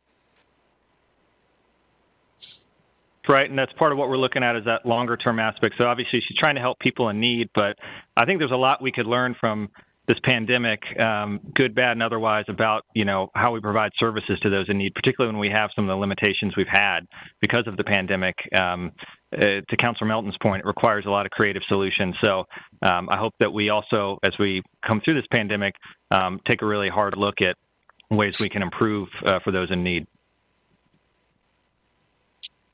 So, Bill, I just want to tell you, I really appreciate the partnership. We've had many late night calls out of necessity. Thanks for always being there and bringing together the business community for discussions, conversations. I think that's been really important. Want to echo what Mayor Pro Tem Branch said about the social worker. That was brilliant and very much appreciated. It will also help align with our new Acorns police unit, which I see a lot of potential synergy there. I also want to thank you for your work with Duke Energy and securing the Duke Energy grant. I also want to thank Stephen DeMay and folks at Duke Energy for their generosity in stepping up and moving forward and bringing this grant to ensure that, you know, they're supplying funding for our small business community who is such in need right now. So thank you for everything you've done. You're making a difference, and we need to continue to make a difference. We need a new narrative, and I know that we'll be working on that together. So thank you.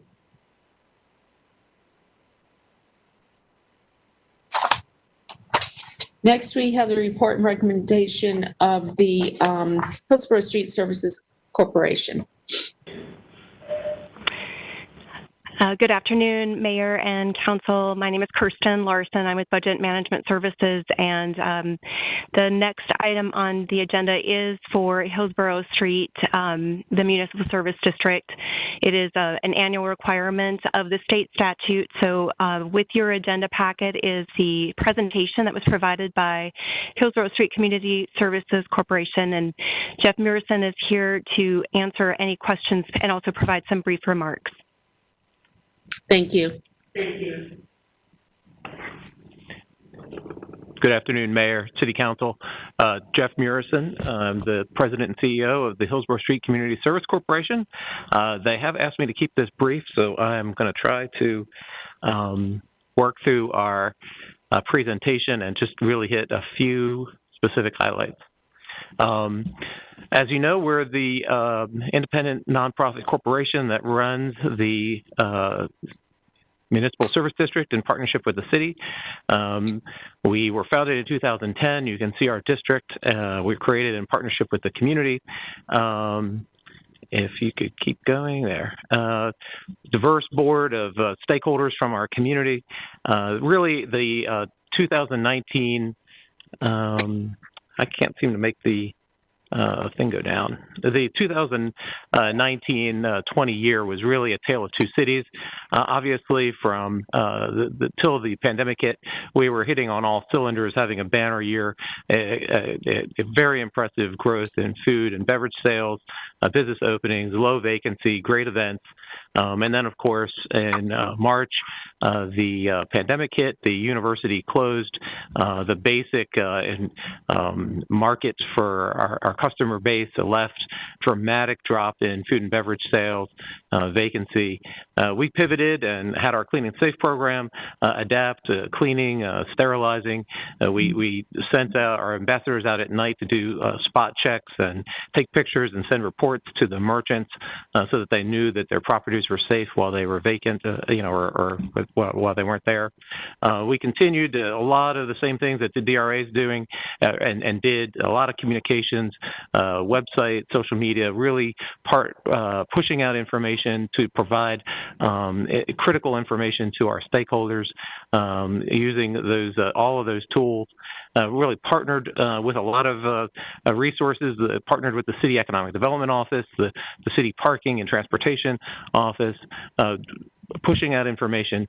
We had a number of webinars. We had a webinar with the university for our merchants so they could hear directly from the university what their plans were, what that impact has been. As we continue down, really this slide shows the impact of January and February food and beverage sales, significantly higher growth year over date, and then March drops off. It was basically flat throughout the summer. As August returned and the students returned, it picked up. We just got today, September's. It's actually lower because the university closed. Students are, have dispersed, and so we, anticipate a very similar, gradual trend until February when the students are back in a slightly, elevated volume. Moving forward, to try and adapt to that, we've created a Hillsborough Street dollar gift card. That's a universal gift card that is able to be used by all of our merchants that opt in. It's modeled after a product in other town gown communities. We're beefing up for holiday programs this fall to shop local, to attract new visitors to the corridor, to make our merchants more attractive. We're partnering with the city and Art Explosion on a variety of art components, and we just launched last month a promotion for our women and minority-owned businesses. The superhero, they're our merchant superheroes that promotes them and encourages folks to shop with them. Really, the story is that it's been quite a devastating year. A lot of our merchants have adapted. We've partnered with the city and the community to be supportive for them. They're going to continue to struggle. We've probably only seen about 10 businesses close, but we've had 6 new ones open. So at the moment we're balanced, but I anticipate there'll be more challenges as we move forward. And of course, I want to end with a thank you to our entire team who have been working, around the clock this past year to be able to provide services to our corridor and our stakeholders. And without them, we wouldn't be successful. So thank you to our whole team. With that, I'll take any questions. Hope that was under the timeline. Thank you, Jeff. Do we have any questions? Okay. Councilor Knight? I also want to thank Jeff and his team for their work along this very important part of town as well. And I've gotten to work with Jeff with the Blue Ridge Corridor Alliance as well. And he and his team do great work and for that whole part of town. And thanks, and keep it up. I know it's been a struggle like we've talked about downtown. And thanks for your partnering with the city to keep that part of town economically viable and moving forward. Thanks. Jeff, I want to thank you too. This has not been an easy year, to say the least. And I think couple that with the challenges from the university, which is really the lifeblood of many of the businesses on the street. There's been some difficult times, but you and your staff have, as always, done a really good job staying connected, communicating, and working with us. So I want to thank you for your partnership. And there's some really promising things coming to the Blue Ridge Corridor, and want to thank you for your work in that area as well. So thank you. Thank you for both of them. I should really say that in 10 years, the corridor has diversified tremendously. We've come a long way. But what we've really seen is the need to continue to diversify. We're still a one industry corridor with the university. When they're there, the street's booming. When they're not, it's much more challenging. And so we're looking forward to the students returning and the university opening. But thank you all for your continued partnership. Thank you, Jeff. All right, next we have the report and recommendation of the Economic Development and Innovation Committee. Yeah, we have 2 items to report out with no recommended action. That's the collaboration with county and state partners to promote business recruitment, retention, and inclusion, and then the mission, goals, and projects of local economic development partners. We had 2 basically roundtable sessions, our most 2 recent meetings. I think we had some really good discussions. If the council wants to go back and watch those meetings, they're about an hour, hour and a half long each. So no recommendations, but I am going to ask city manager's office if we could have Ms. Creech and her team look through some of the talking points and discussions that we had and come back to council with some action items or next steps that we could act on related to these topics, and consider putting those issues back into committee at some time next year. Okay. Thank you. We don't need a vote. That's no action taken, just for information. Okay, next we have the report and recommendation of the Growth and Natural Resources Committee. Great, thank you, Mayor. The Growth and Natural Resources Committee has had the urban watershed forestation item under consideration for quite some time. It has heard multiple presentations at 3 different meetings from various city staff members, including the city attorney and city planning. We've gained a great deal of knowledge and understanding about these issues, including but not limited to learning about the city's authority under state law to regulate the planting, removal, and replacement of trees on private property. Specifically, in addition to the city's general power to enact zoning regulations, there are several local acts unique to Raleigh and a few other municipalities that allow us to impose additional tree conservation measures. This includes the authority to require forestation, but also includes the power to use additional tools to preserve the tree canopy and the environment in all areas of the city, not only the urban watershed. The city attorney has explained this process to us, and based on the steps involved, GNR would recommend that the city address this issue holistically rather than in small pieces applicable only to one area of the city. This would allow council to work on developing tree preservation regulations citywide in the most efficient manner and in a way that will be less disruptive to property owners and would allow a more comprehensive discussion with all interested stakeholders. This could include a requirement for forestation in the urban watershed, as well as a variety of other tools. The committee's recommendation is therefore to not take any action at this time, to amend only one UDO provision to address forestation in one district. Instead, we would suggest that staff from planning, urban forestry, and the city attorney's office work together to recommend regulations, which would include but not be limited to forestation, for council to consider in expanding opportunities for tree protection across the city. So I'd like to move that the council uphold the committee's recommendation. Councillor Cox? Yeah, I'll second that. I have a question before we move forward. My understanding that there were legal issues and you were being asked to look at those legal issues. In other words, we can be sued for what we currently have. Is that correct, City Attorney?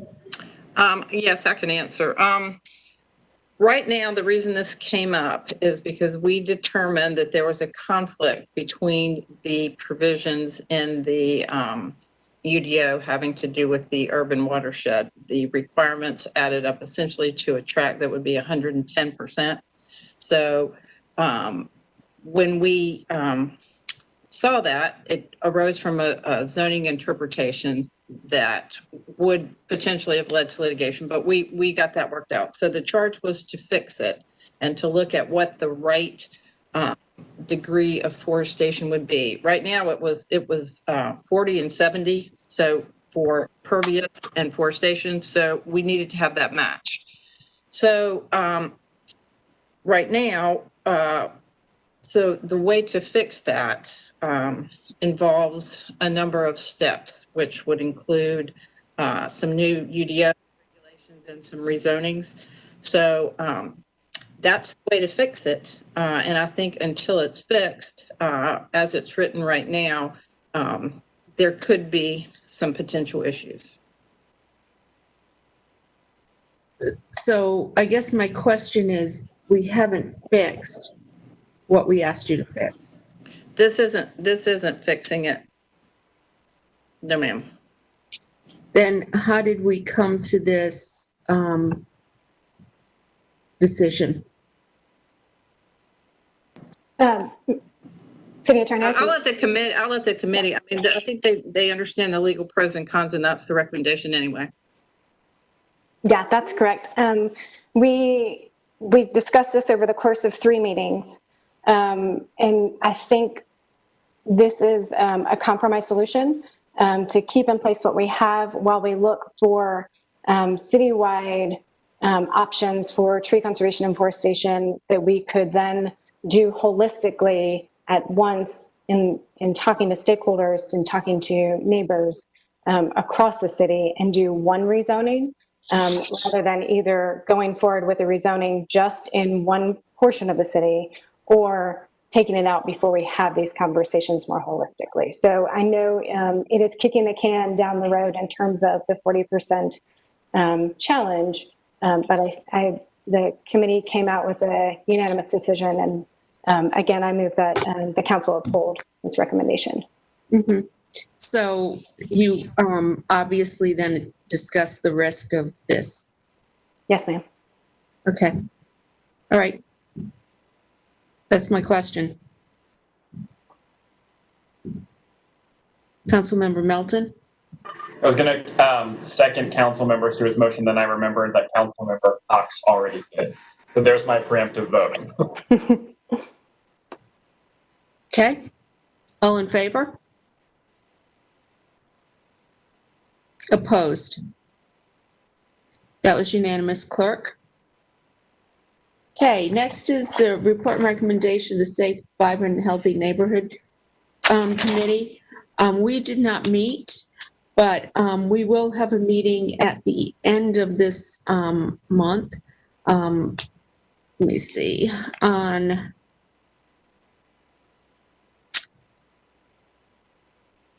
the 24th at 11:30. And we will be discussing the text change for the outdoor seating and annex zoning districts. Next, we have the Transportation Committee. Yes, thank you, Madam Mayor. We had 2 items. One we will be reporting out. The other one we'll be holding, and I'll speak to that one second. The first one revolves around our design to construction process for transportation projects. We were tasked to look at the time frame, ask staff to look at the time frame in which projects are completed. Right now, it takes roughly 24 months for a project to be completed. Based on the 3 recommended changes listed below, it will reduce that time to roughly 20 months. Part of that change in the recommendation is to, 1, establish a design plan process that will oversee the Planning and Transportation Division.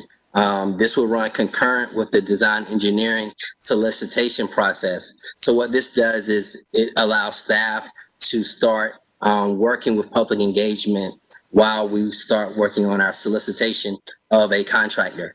That is really where step 2 is in revising the public engagement strategy. What's the recommendations is actually to increase the tools used to engage the public, but also it moves up the first public meeting, and it takes 2 other meetings that are part of the design process and places them where the design meeting will be more beneficial to the community going forward.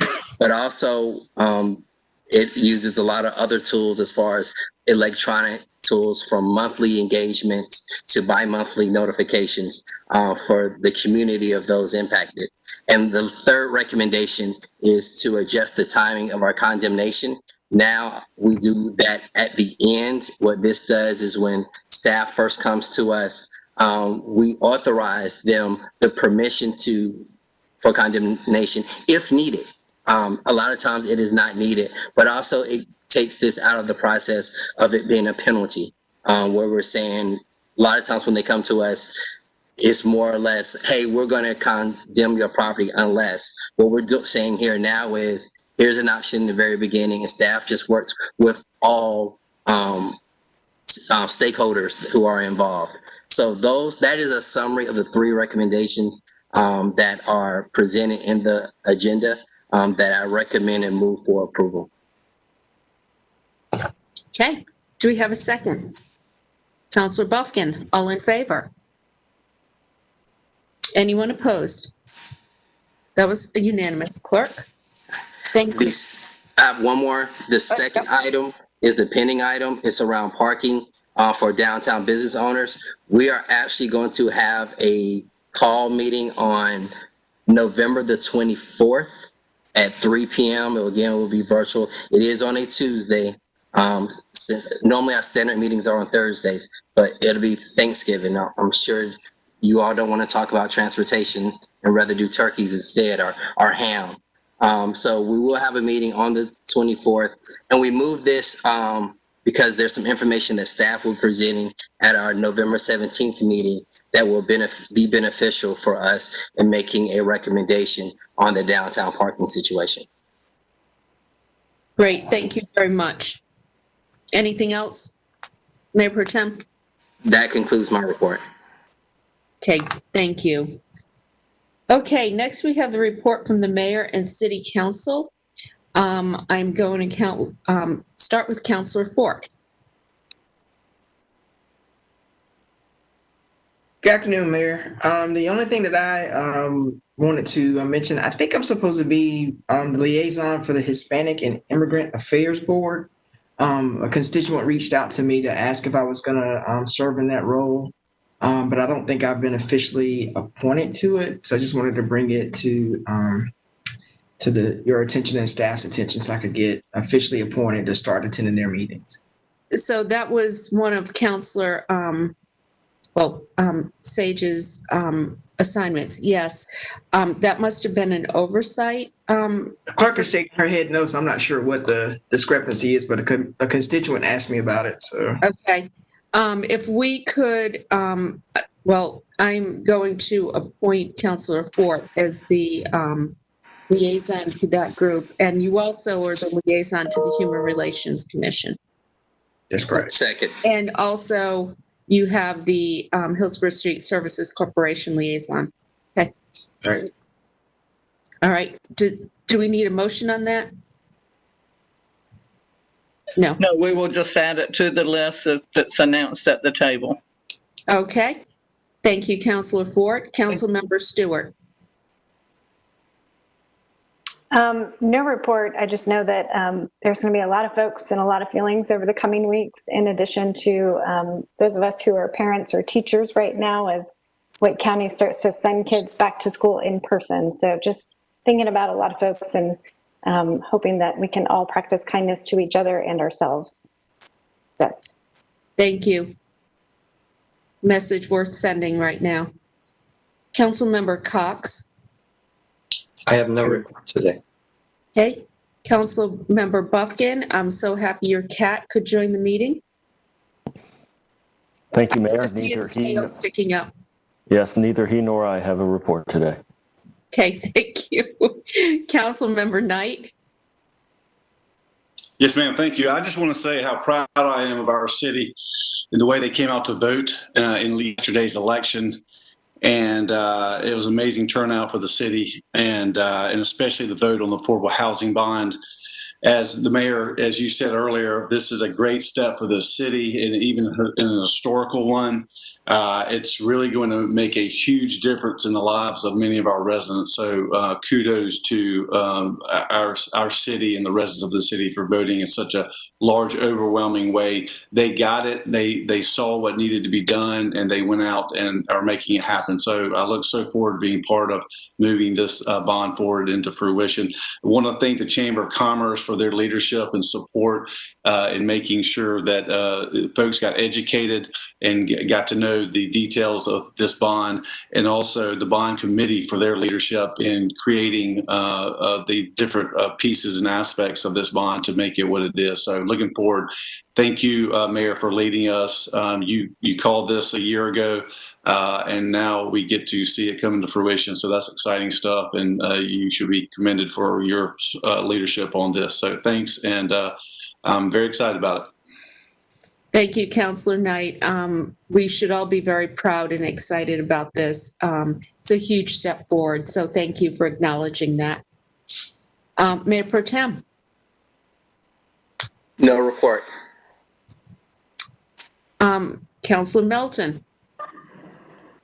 Thank you, Mayor. This evening, we will be doing the public hearing and voting upon a text change. It's TC 1120, which, if approved, would include renters or tenants as part of the city's mailed notice requirements. This is a step in the direction of including more of our community members in our city planning process, and I think it's a big step in the right direction. This is something that Councilmember Stewart raised during her first term, and it's something that she and I have been working together on since I have joined the council. So in furtherance of that goal, understanding that this text change, if approved, is just one step, Councilmember Stewart and I are going to conduct a virtual listening session on Thursday, November 19th at 7 p.m. on the issue of renters, really, what we can be doing to include more renters in this city planning process and to expand access. So there will be more details forthcoming, but I wanted to take the opportunity today to announce that listening session on behalf of Councilmember Stewart and I, sort of in concurrence with the text change that we'll be considering this evening. So it'll be Tuesday, November 19th, 7 p.m., more details to come, and it will be virtual. Thank you. And if you could ensure that meeting is on all of our calendars, that would be helpful. Okay? Thank you. All right, I have one item relating to public comment, and this has been discussed a couple of times. It really is related to the timing. Like, we allot 3 minutes per person. There have been a couple of times that I've changed that when we've had, say, 25 people. I've shortened it. I wanted to provide some clarity to this so it's not haphazard and it's more thought out. What I wanted to suggest is that for meetings when we have 1 to 15 participants, that we allot 3 minutes. If we have 15 to 30, we allot 2 minutes. And over 30, we allot 1 minute each, up to 1 hour. So in other words, if we had 60 people signed up, everybody would get a minute. They would go to that hour. I wanted to just run this by you and see if there were any concerns or objections. Councilmember Cox. When I lived in New York, I went to some public meetings and they were fairly open-ended, and we took the time to hear people. So I'm not really in favor of putting these time limits. And I know it's a problem for some people to have to sit there all night, but I think it's important to be able to hear people, and I'm willing to do that work. And so I'm not in favor of putting these time limits on. Any other comments? Councilmember Melton. Yeah, I'll just jump in since I kind of had Councilmember Buffkin and I did all that work at the beginning of the year, revising the rules of decorum public comment. We learned a lot. We learned that we're required to hold public comment once a month and that we do it at every meeting. So we're a little more robust there. And we also learned that a lot of cities and counties put like a time limit on it. So let's say we'll do 30 minutes of public comment, an hour of public comment. We don't have that time limit. What our rules currently say is you get 3 minutes to speak, but that the chair, which would be the mayor, I guess the mayor pro tem at times, can shorten it if they need to. And so what I'm hearing you say, Mayor, is that rather than have it be, you want it to be a little more prescriptive. Rather than have it be, you get to decide when to shorten it, it'll be, folks will know if there are 15 or fewer signed up, it's 3 minutes, 15 to 30, 2 minutes, 30 on, 1 minute. I don't have a strong preference. I don't think we're limiting comment because we already do much more comment than we're required to do, than a lot of places do. I could see how in some ways it may help, because I know we've had folks say, I prepared a 3-minute comment, and now I'm finding out today, the moment of this meeting, that you're cutting it to 2 minutes. Whereas if it were posted, we had 30 people sign up, then folks will know, okay, well, it's 2 minutes each. So I could see that may be helpful. But as it stands right now, Mayor, you get to decide. And so what you're actually suggesting takes some authority away from the chair. So I would defer to your judgment for that, but I don't have a strong preference either way. Yeah, it was suggested by, some council members that maybe we should have some rules as opposed to it being more haphazard. Councilmember Branch? Yeah, I mean, I like the idea because it does give those signing up an idea at the conclusion of sign up here where we are. I think let's do this. Let's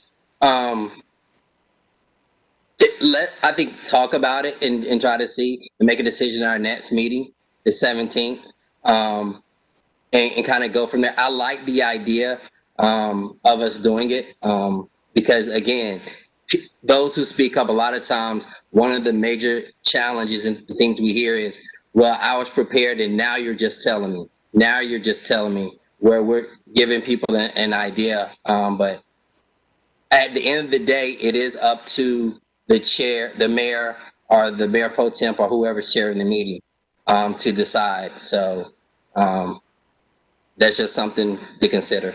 Mm-hmm. Yeah, I have in the past asked Gail to email everybody, so they're given at least 24 hours notice. But it also is, how do I say this? If you make a decision like that, people think it's arbitrary. So if there's some rules wrapped around it, then can't be seen that way. So that was the intent. So we'll just bring this up during council or mayor's report. Next time around, you can provide some feedback. Okay? Right, thank you. Next, we have you have appointments. So Historic Resources and Museums Advisory Board. I turn it over to you. Yes, the first item is the Historical Resources and Museums Advisory Board. You have 2 vacancies. Your ballot vote resulted in Alexander Casado receiving 8 votes and Chip Patterson receiving 7. So those 2 would be appointed. The next item on your ballot is the Stormwater Management Advisory Commission. You have 1 vacancy, and we have not received nominations, so that will be carried over to the next meeting. The next item on the agenda is your study group for council terms, salaries, voter engagement, participation. You took action at the last meeting to increase the size of this group from 7, which you confirmed at the last meeting, to 10 members. We did a balloting process, and the following 3 people received 5 or more votes: Navana Crew, Diana Powell, and Eugene Weeks. So it would be appropriate for you to confirm your ballot on that, which would make the membership of the group 10. Okay, so we need a motion to approve the 3 additional appointments. Do we need a confirmation on the full committee? No, that's just listed. You confirmed the first 7 at the last meeting. Okay. So we're just confirming this 3, and I listed on the agenda the 10 members that would be in the group. Okay. Do I have a motion to confirm the 3 members? Councilor Stewart? So moved. Second. Councilor Branch? Okay. All in favor? Okay, that was unanimous. Okay, then we'll move to nominations. The first one is the Arts Commission. You have 1 vacancy.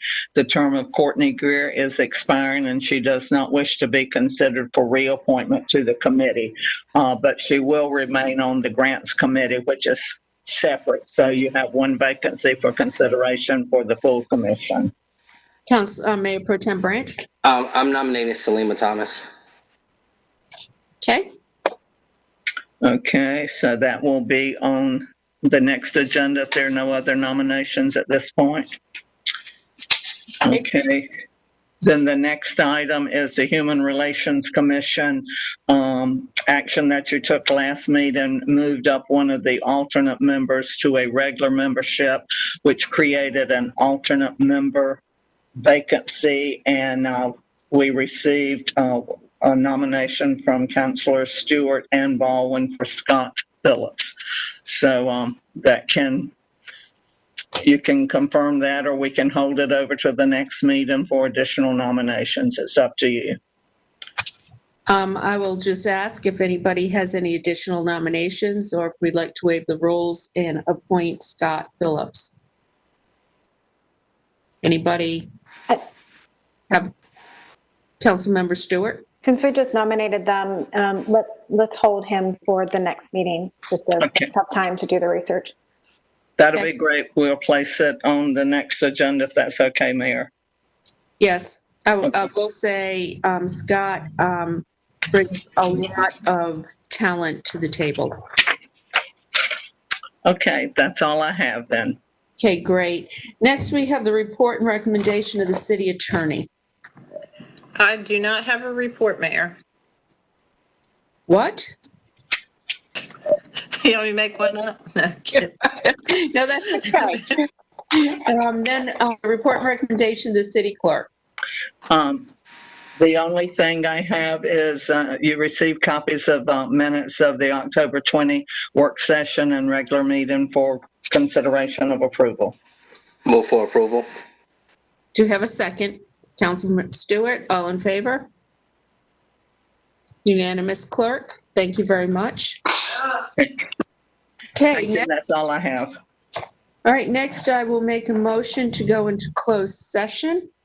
Motion in this order to enter closed session pursuant to GS 143-318-11A1 and GS 143-311-11A3 to consult with the city attorney to preserve the attorney-client privilege and to prevent disclosure of information that is privileged and confidential pursuant to the laws of North Carolina are not considered a public record within the meaning of Chapter 132 of the general statutes.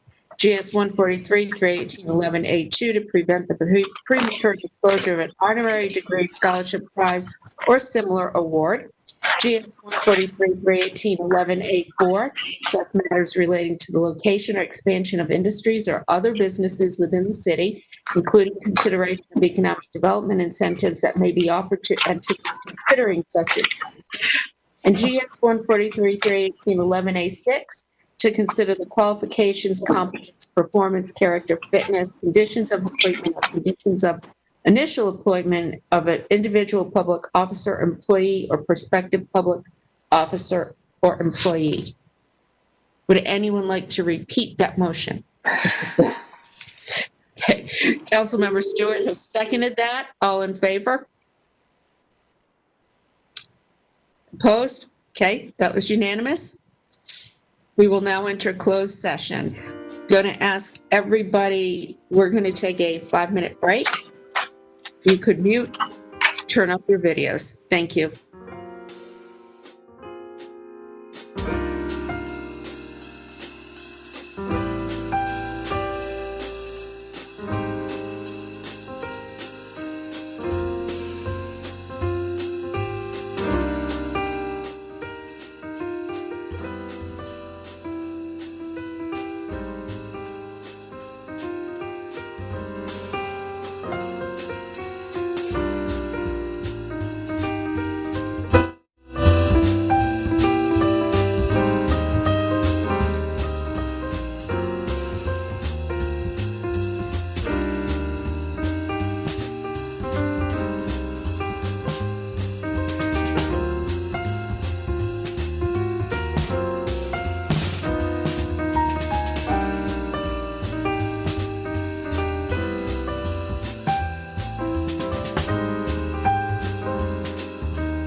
So the City Council has come out of closed session.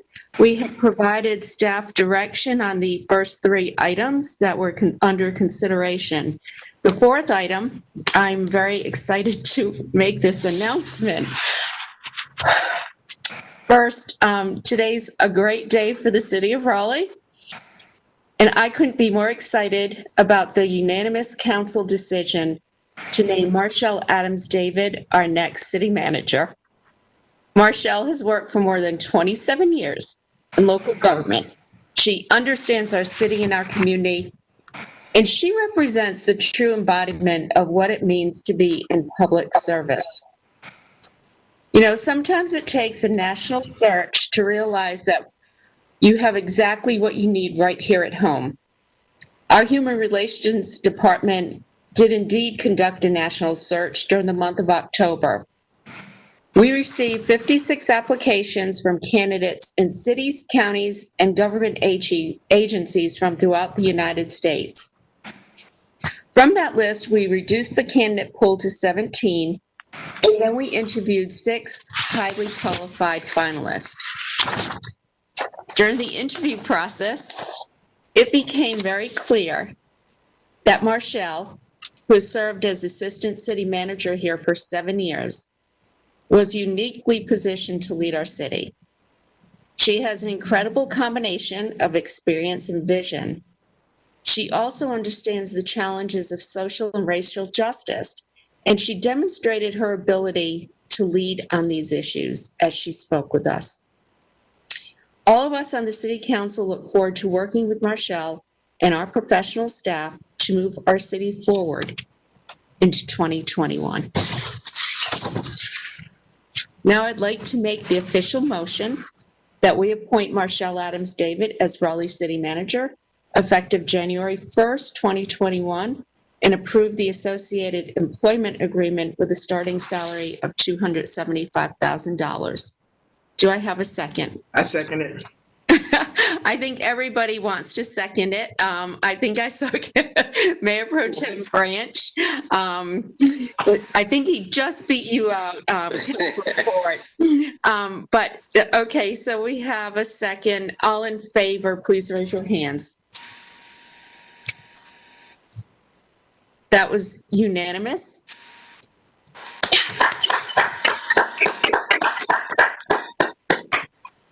And Marshall, not to put you on the spot, but would you like to say anything? Absolutely. Thank you, Mayor and Council. It is with humility and pride that I accept this challenging position and the opportunity of a lifetime. I have committed my life to serving the community and to public service, and to whom much is given, much is required. I am honored and excited to be leading our capital city forward into 2021 and many years beyond. So it is with great humility that I accept this position, Mayor and Council. And I look forward to working with each of you all to help Raleigh find the best version of itself in the future. Thank you. That was perfect. Okay. I want to thank Fagan Stackhouse, our Human Resources Director, for incredible job in this process. You made it easy on us by really doing the hard work, going out there and getting the word out, reviewing all of the applications. We received some exceptional applications, and like I said, we interviewed a half dozen highly qualified candidates. Marshall, you earned this.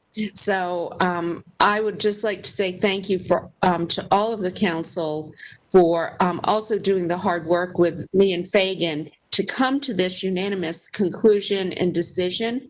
And Marshall, we look forward to working with you to bring our city forward. Thank you. My pleasure. I hope you do something fun to celebrate tonight, okay? Okay. She may be watching city council meeting as her fun celebration tonight. Right. Well, it's better than being in the EOC, right? That's right. That's right. Yes. Duty calls. Duty calls. All right. Well, everyone, thank you for staying on the call as we made this announcement. The City of Raleigh communications team will be sending out official notification to the media. And again, congratulations, Marshall. I also want to thank Ruffin for his 7 years of service to the city. I was part of the search that brought him here. You have done a great job. And now, one of the things we said to you is make sure you give us some bench when you decide to leave. And you brought bench with you with Marshall. So we have a great group of assistant city managers. And I just want to say thank you for all you have done for our city. And now the two of you can work on this transition over the next 2 months. And yeah, so we're looking forward to all of this. Thank you. All right, everybody. I don't think anybody wants to leave. So, Mayor, I take it we're in recess until this evening. We are in recess, and we will see you back here at 7 o'clock this evening. Thank you.